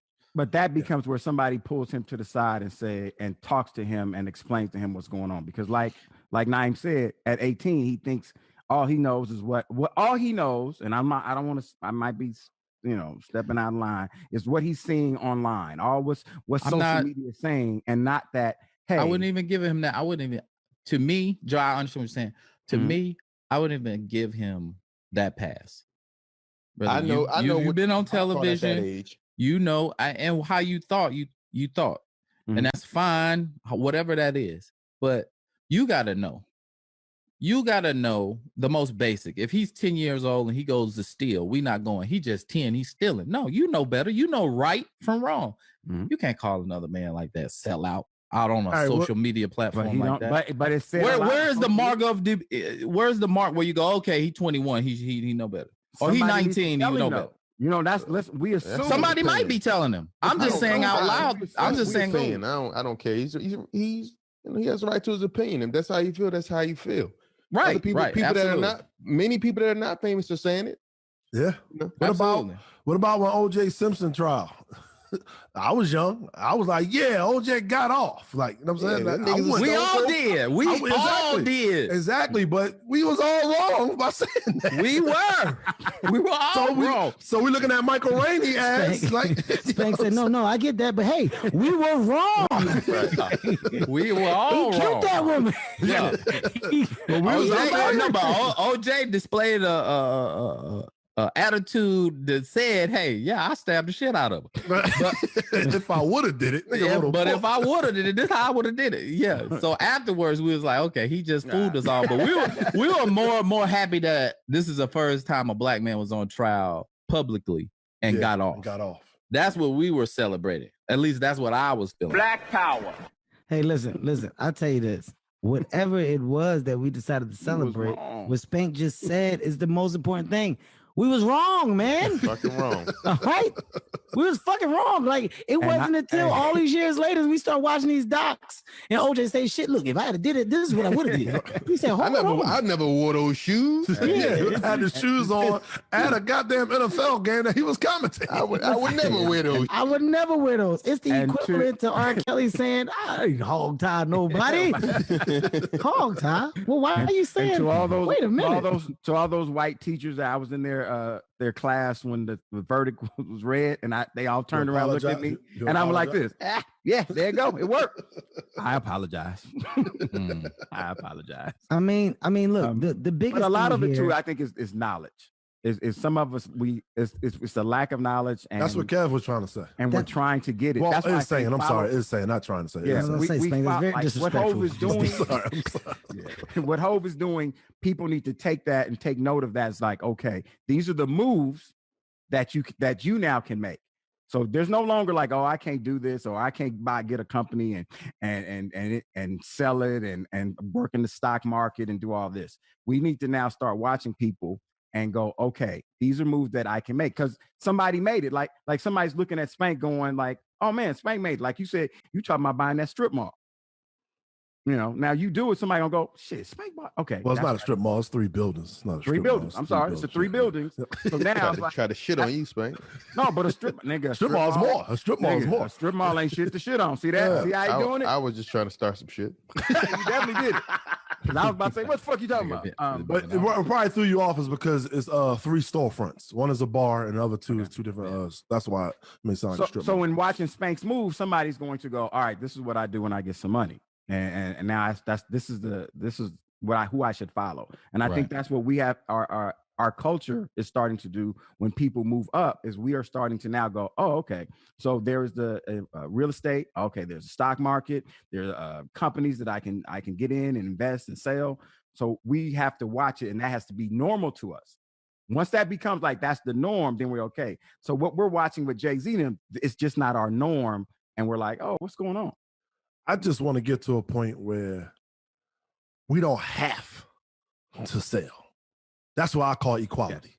Yeah, but Spank, I think once we get to a point, we don't have to sell. But Spank, to get to that point, you have to sell. That's what I'm saying. Like what I'm saying is that to get to that point of why can't if it's equality, why can't we be the people that buying? That's buying. Okay, so all right, so here we companies. Go. All right, here we go. That's what I'm trying to say to you. All right, here we go. I'll explain it to you like this. I'll break it down to you like this, right? Mm-hmm. You start something, right? Right. You put us all on, and you let us all make money from the thing that you put us on to, right? And your belief is that if we do it correctly, in 5 years, it should bring you X, Y, and Z amount of dollars, right? So over the course of the 5 years, you don't receive anything. Everybody else is receiving something. People are receiving the reward of the thing that work created. The people that work for you are receiving something, and the people that watch the thing that you created. That the people that work for you on, but you don't get nothing, right? You bring in some advertising, you may get some sponsors. Those are small checks here and there, but for the most thing, you just put that money back into this thing because you got to pay all the people that are there. And this thing keeps growing. It keeps growing. You're just paying out, right? And then you get to a point in 5 years or 8 years after doing it, where somebody says, hey man, we've been looking at this thing that you have. We're interested in putting it underneath this platform that we have. We will still let you keep ownership, but to take this, we want to offer you $200 million. You built this thing, Spank, and the culture loves it. And it's a fucking culture machine. You got everybody of color underneath this machine, and everybody has reaped the benefit over the course of 8 years, but you. You're the only one who hasn't. You're telling me, Spank, that when it's time for you to finally reap the reward of your hard work, You don't? That's what you bust your ass for this I month. have another example. No, I don't know if y'all understand what I'm saying. What I'm saying is, why can't we be the company to buy LOL for $200 million? That's what I'm saying. I'm saying that Jay-Z right now has to do what he do. Yes, so I'm he saying can come it doesn't. now. I'm saying that company doesn't exist. We don't have This that. is part of the process. So you have to get. So you you have to saying do this is these part of the things. process? Jay-Z selling. Then once he got a big company, then he can start buying. That's why I just You said. gotta What if the change- move? changing the narrative. That's why I'm like, what if the move? What if like I'm? That's my brother. I know him. Jay-Z don't have $1 billion liquid.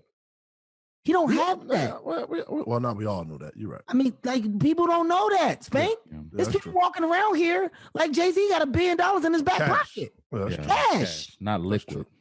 Jay-Z don't have that. Does he have the value maybe of equity Assets. or assets between? Who knows? $1 billion is a lot of fucking money. Do I know that he's probably up there in that 500 number with evaluation of companies, whatever? Could be. That's a lot of money. That's a lot of money, man. For That sure. number, you need a lot to get that evaluation. You need a lot to get that fucking assessment. So to get this acquisition or to get this thing that you're talking about, Spank, you gotta hit four to 5 base hits to go by a team. These teams, what if that's the goal? These teams are 2-3 bill. These teams are fucking $3.5 billion. $4 billion. So to get that money, you got to do shit like this to get that and then go, it's black owned. The first real black owned. Tyler Perry he had to put all of that fucking money that he made. He had to take every last dime that he received and then take his money and put it into the development of his fucking studio space. And then doing that, other people are coming and renting out his space and he's going to get the money for that. But he had to take everything he had, every fucking dollar that he had. Mm-hmm. He had to take that, invest that into this thing for that to become the first black-owned stage. Now, what if he sell it? He's not going to sell it. He took the risk. He took the risk. He's going to make all the fucking money for the rest of his life. But I'm saying it goes back to Chris Rock's joke. Chris Rock said he lives in a neighborhood and he's the biggest comedian in the world at the time. He had to become the biggest fucking comedian at the world to get a house. Mary J. Blige was the biggest singer in the world. We had to take all this money we made just to get a house. And our neighbors are a dentist and a lawyer. They ain't the greatest lawyers in the country. Not the great. They just a right. That's They Doug. ain't selling millions of teeth jobs. Doug working fucking 36th Street. That's it. So I'm saying we have to do this phenomenal shit. We gotta do the unbelievable. And then we make these moves. Why are we shitting on our own as they make the moves? And because in the past, this happened before with Bob Johnson. He had BET, was black owned. We all would tune in. Black owner, is black programming. Let's go. But then he sells to a white company, and the white company runs a black station. So the people just looking at it like, why Bob can't Johnson we own? bought the Bobcats after that. Yeah, he did. Yes. He did. This is what I'm saying. Now He wanted Aim, a team. He wanted you a guys team. you guys are proving what I'm saying. Like it's all strategic from the men or women that are in position to make these strategic moves. Okay, here go. Oprah fucking she the talk show when she got ownership of the talk show and she started to take that money and buy other things and get ownership of all that. She did all of that to acquire enough to start own. We're not fucking looking, like we're not opening our eyes, and only because I'm in a position that I'm in, I'm able to see what I see. I sit in a different seat. Right. Let me Okay, ask that's a you question. something, too. Let me This jump is a in. question. Real quick. Now this goes back to that. So if Bob Johnson would have kept BET, he couldn't be able to afford to buy the Bobcats? BET, Just a question. you're on a longer trajectory to that number. You're on a longer. It's just like you're an exec and you work at Sony Pictures. You got great talent, but your goal is to become the president of film. But you behind 40 people that are already there. How long is it going to take you to do that? Now you get the opportunity to come to Heartbeat and be my junior exec. Well, now you got 2 years before you can possibly become a president. You found a shorter route to get to ultimately where you wanted to go. Bob Johnson wanted to. It took a chance. You taking a chance. Like, people don't understand that these people are taking chances. Like, if Title would have fucking flopped on his face, ain't nobody going, well, here's some money because you took a chance to do You're something. You're not reimbursing him. Yeah. You're not giving him money back. They're taking the chance. Like what academics doesn't realize, okay, whether you respect him or not, I'm not going to disrespect the guy. I don't know him. But his thing, he's got a platform. People listen to you on your platform. I just want to let this be known before I keep going. If I have a company and I own LOL, I would sell. I'm just saying, from the people standpoint, I understand. You're not gonna miss that bag. No, because I don't want y'all to think I'm not agreeing with y'all. I'm agreeing with y'all. I'm just giving y'all. First of all, I know you. People and there's no shot. Oh, okay, all right. Go ahead. Y'all can finish. Okay, I know you, and they can sell. First of all, if you own that company, they're in trouble because that number is going to be significantly lower than what it's supposed to be. So ain't gonna be. I'm out. What's that geese, man? $7 million. What? No. It was worth 300. I ain't got the time. I got the time. You going back and forth with them. I'm out. But like academics, you got this platform, right? And on this platform, you know, this is a high. It's a high for a black man. It's a high. Yeah. It's a real high. How do we have a conversation about making it a low? Sometimes it's hypocritical to me when people are too, like, you want people to have this social responsibility, but you have a platform and you're not displaying any social responsibility by downing another black man. And not only that, he's on a platform where he's a work for hire, right? Like you're a work for hire, idiot. Is he? What platform you on? How do you get seen? Wherever the fuck you are, how do you get seen? Yeah, that's true. You put it out on the channel. You put it out on the internet that you think is free. It's a platform owned by who? Yeah, that's true. You have an IP that you're building up with hopes to do what, academics? Sell. You have something that you created with hopes to do what? Joe Budden walked away from all these opportunities because he understood what he has. Hey, man, no, this is something else. I created it, whether I like him or not. His goal is to do what? Sell. Well, that's why he held out, walked away from all these other deals. Then he walked to something that he felt made sense for him and what he had. That's why you build the IP.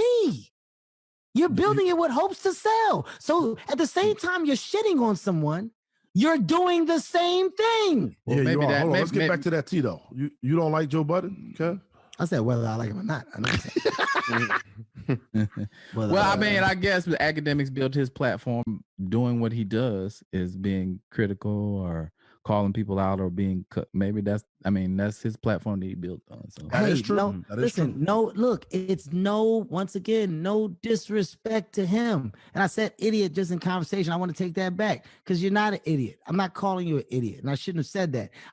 When I said that, I'm saying you're basically doing the same thing. Right. You're a work for hire on something you don't own with the hopes of selling the thing that you do own. So you saying if Viacom or some communication, they come to fucking academics and say, "Yo, man, you got a great form. We want your fucking radio show, your podcast. We'll give you $200 million for the IP, and we want to give you a talk show for you to come under our platform and do it." Guess what you just did? You sold. Yeah. It's so like, will he come be on. considered a sellout? I mean, in the way that he's talking.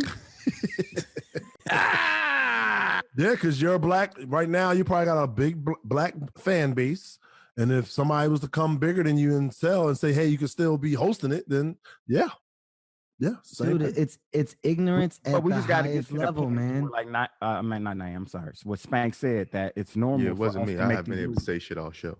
You know what? I'm gonna go and give it over to you, my man. Go ahead, Naeem. What you got to say, brother? My fellow Pisces. I was cutting you off on purpose too. I just want to let you know that, but go ahead. Yeah, no, it's over. I'm not going to bring up some shit 15 minutes ago, man. 40 minutes ago. So, I mean, you know, What Kev is saying, I totally agree with for once. And you just don't know anybody's end game. And I mean, I'm opening the gym right now. If my gym is the best gym in the franchise, and if somebody says, "Yo, I wanna buy your gym for $10 million," I'll be a fool to not take that, knowing that I can take that money and open up 20 more gyms.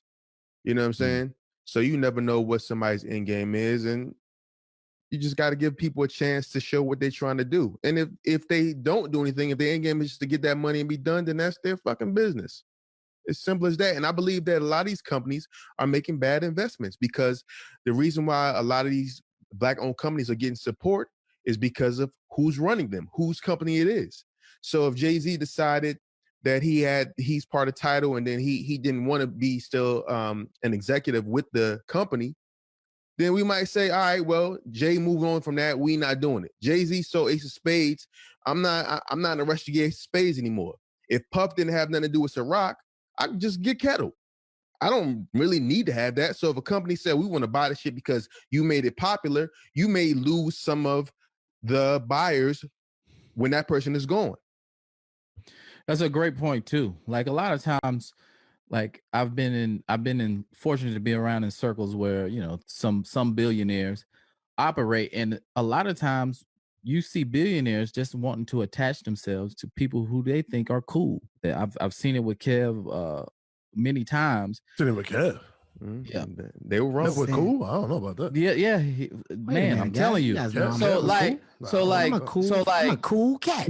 Jay-Z. I'm not gonna comment on that, but Jay-Z, he moves the culture, and Jay-Z is the epitome of cool. When he was coming up, and even today, it's like, if his name is attached, it wouldn't mean anything for a billionaire to throw $200 million at a company that, it has value. It may be overvalued in what he bought it for, but it makes him and whatever else he's trying to do relevant.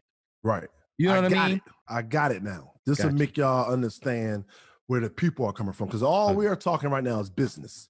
Side, right? Mm-hmm. I want to take it off the business side to the social side, to the responsibility that we have, right? Yeah. What do I hate to hear? First black, right? Mm-hmm. Now, when the first black come up, the black community is excited, right?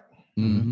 Not you. So, I mean, yeah, not me, because I'm like, all right, whatever. Nigga should have been a black person doing that job, whatever. Right. But they're excited, right? So it's the same as a Jay-Z owning Cristal. Oh shit, a black person own Cristal. Shit that we drink, yo, that's crazy. That's what's up. So is it morals? Not morals. What word am I looking for? Morale. It's the morale. They're just excited for it. And then to hear you sell it, it's like, I was just up for you as the first black. You see what I'm saying? That's where I'm trying to get y'all to understand from their perspective. No, we understand, but they're not educated, and they're not aware of what that possible end goal is what Kev has been talking about the whole episode. Right. So much so that we didn't get into our segments. I mean, wait a minute. Now you be shading the fuck out of it. I ain't been able to talk whole episode. I got some shade, boy. That motherfucker throw some shade. I mean, look, dude, this is when our episodes get good. This is a great. Actually, it was great. And I think we're all on the same page. It's just like you said, we just all have. This has to be normal. That when one of us sells, it's just a sale. And conversations like this help out that whole narrative of trying to call somebody a sellout or saying you should have kept it for the people. Yeah. Just the conversation works. Guys, Kev, go buy BET. That's basically what we're trying to say. Go buy BET. Brother, that would take a long time. That shit costs. Big facts. I gotta make some fucking sales. And then doing that, just think about the feeling you got. Like when you like, yeah, man, my plan is, you talking to your room and you got like 20 people in the room. So the ultimate goal is for us to start the first black owned hotel chain. But to do that, we gotta hit a couple base hits. So we're gonna fucking build up these two things. We got to sell them though. So guys, let's work hard to make this happen. And you start to do that. And then you start reading articles. Look at this fucking sellout. Wait a minute. Yeah.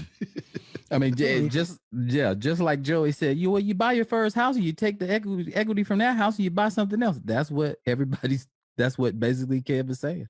You build this business, you sell it, then you got enough money to buy this venture, then you go over here, you got this venture, you still own that. But that's basically what Kev was saying. It's just a world of understanding. We say everything we said. I just want to give the people their flowers that deserve it, man. We're seeing business and deal making at a high level, man, and we're seeing our culture attached to the conversation.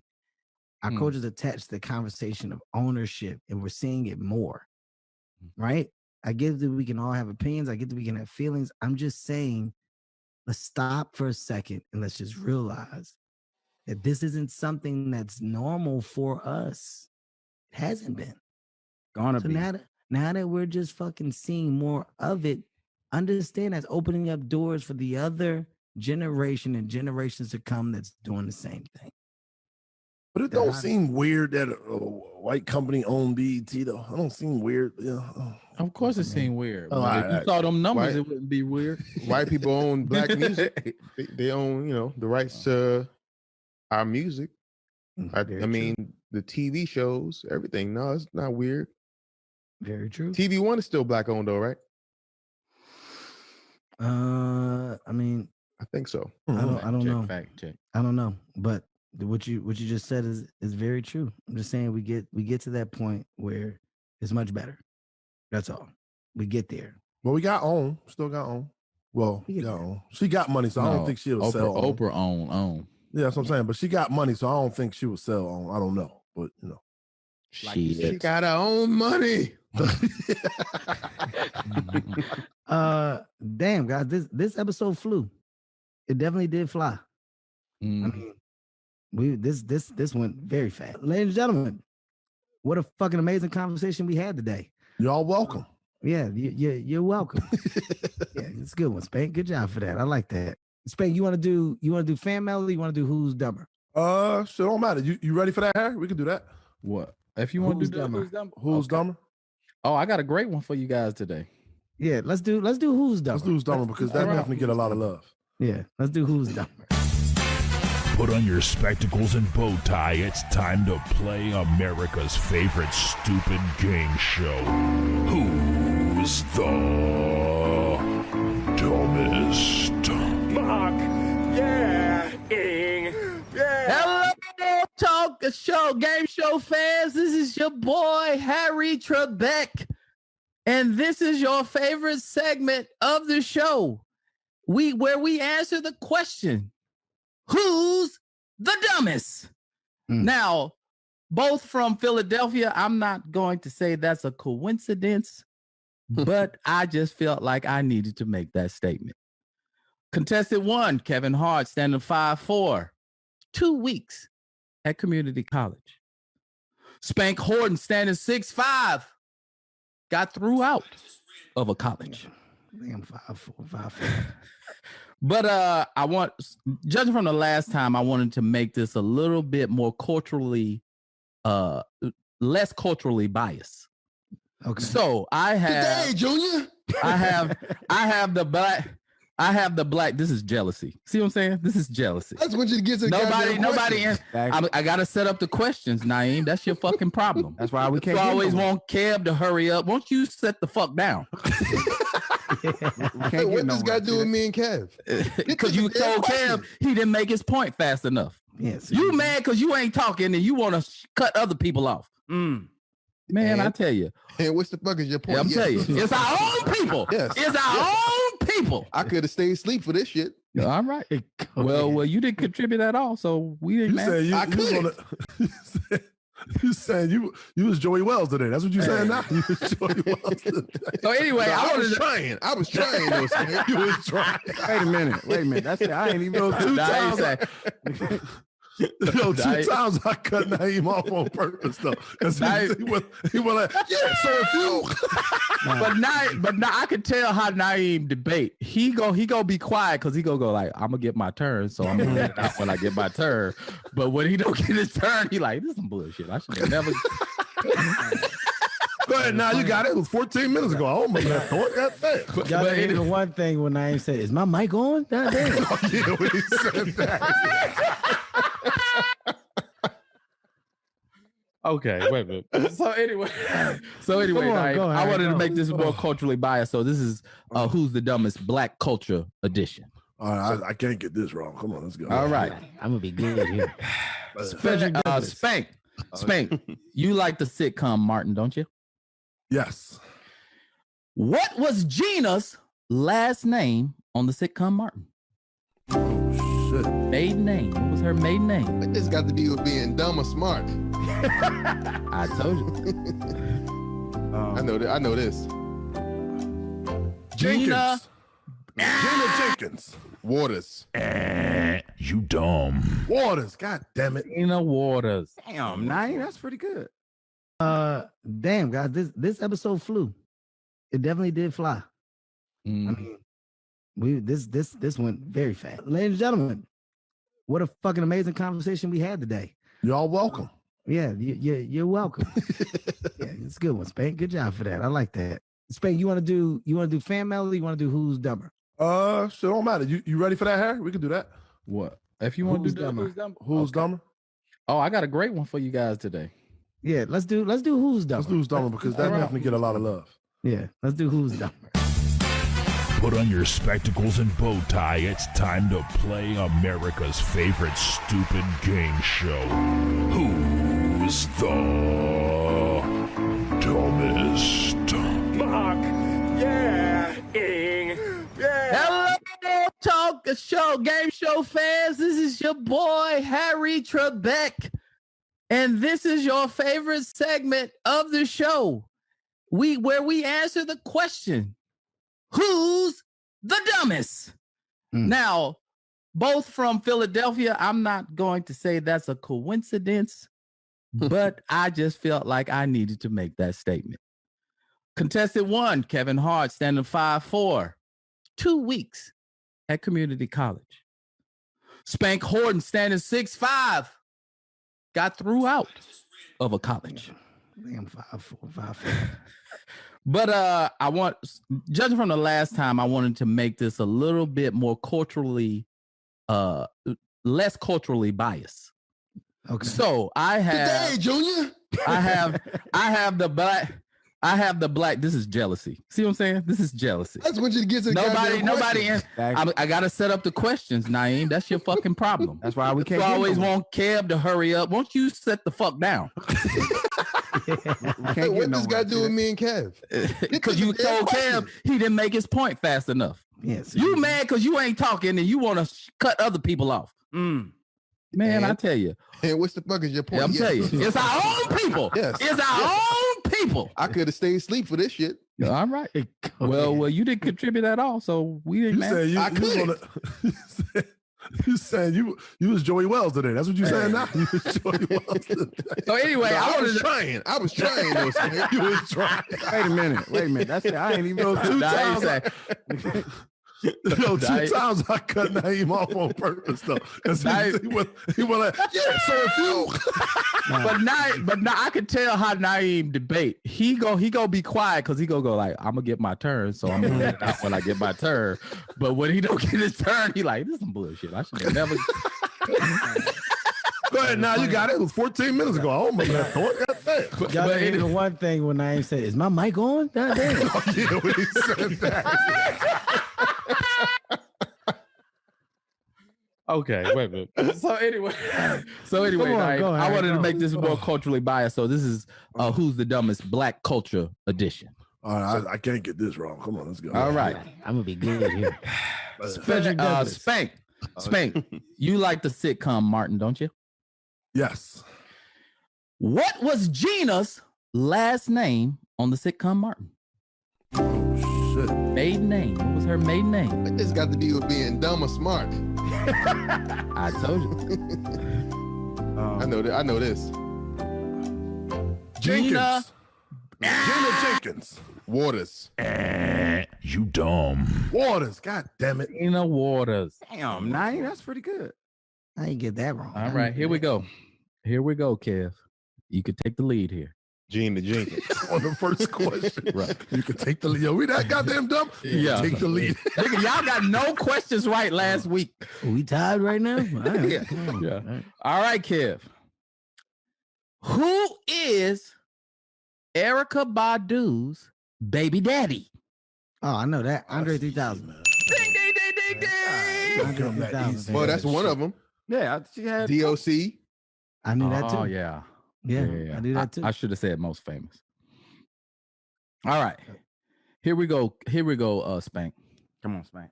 Which notable actor was flipping pigeons in the movie Training Day? Oh, the dude that let the exec grab his balls. What's his name? God damn it. Fuck is his name, man? Relax, Off of Relax, next Friday, yo. Deep Huh? breaths, Bank. Deep breaths. You right deep breaths. there. We know who you talking about. You got to Hey. say the name, though. Yeah, that nigga Bang. bad with test boy. Oh, Hey, my God. Terry Joey Crews. There you go. Joey gave him a T. Made a Yeah, T with his hands. The T definitely helped me out because I never got that nigga name. All right. Carl Withers. Carl Withers. The weathers, nigga. All right, here we go, Kev. Shit. Come on, Kev. Kev, you like hip hop music? Yes, sir. Which city is known as the birthplace of hip hop? Jesus Christ. Okay, I ain't I got. mean, the birthplace of hip hop? New York. Oh, this is debatable though. Which borough? Yeah, which borough? Yeah, which borough? I'm gonna say Brooklyn. Nope. You say Harlem? Y'all say Harlem? Bronx. The Bronx. Bronx. You know, Is it really the Bronx? bridges I over. think- Wait, But I the mean, Bronx. I knew it was New York though, so I think that's a No, he said city. He didn't say state. No, New York City is a city. The Bronx is a borough, which It's is a all- borough. Yeah. Yeah, part of that's the what I'm city. saying. So you was half. We Some give you part. half. So he got Yeah. the city right. He got Yeah, that city right. I'm fine. I knew it was New I York. should've But said he borough, was too. going. He wasn't going to New York City though. He was going to New York as the state though. Come on. No, y'all. you Don't give crazy. that I was much. going to New York the city. Don't give that New much. York, New York. Now, see, this is where I'm not dumber. See what I'm saying?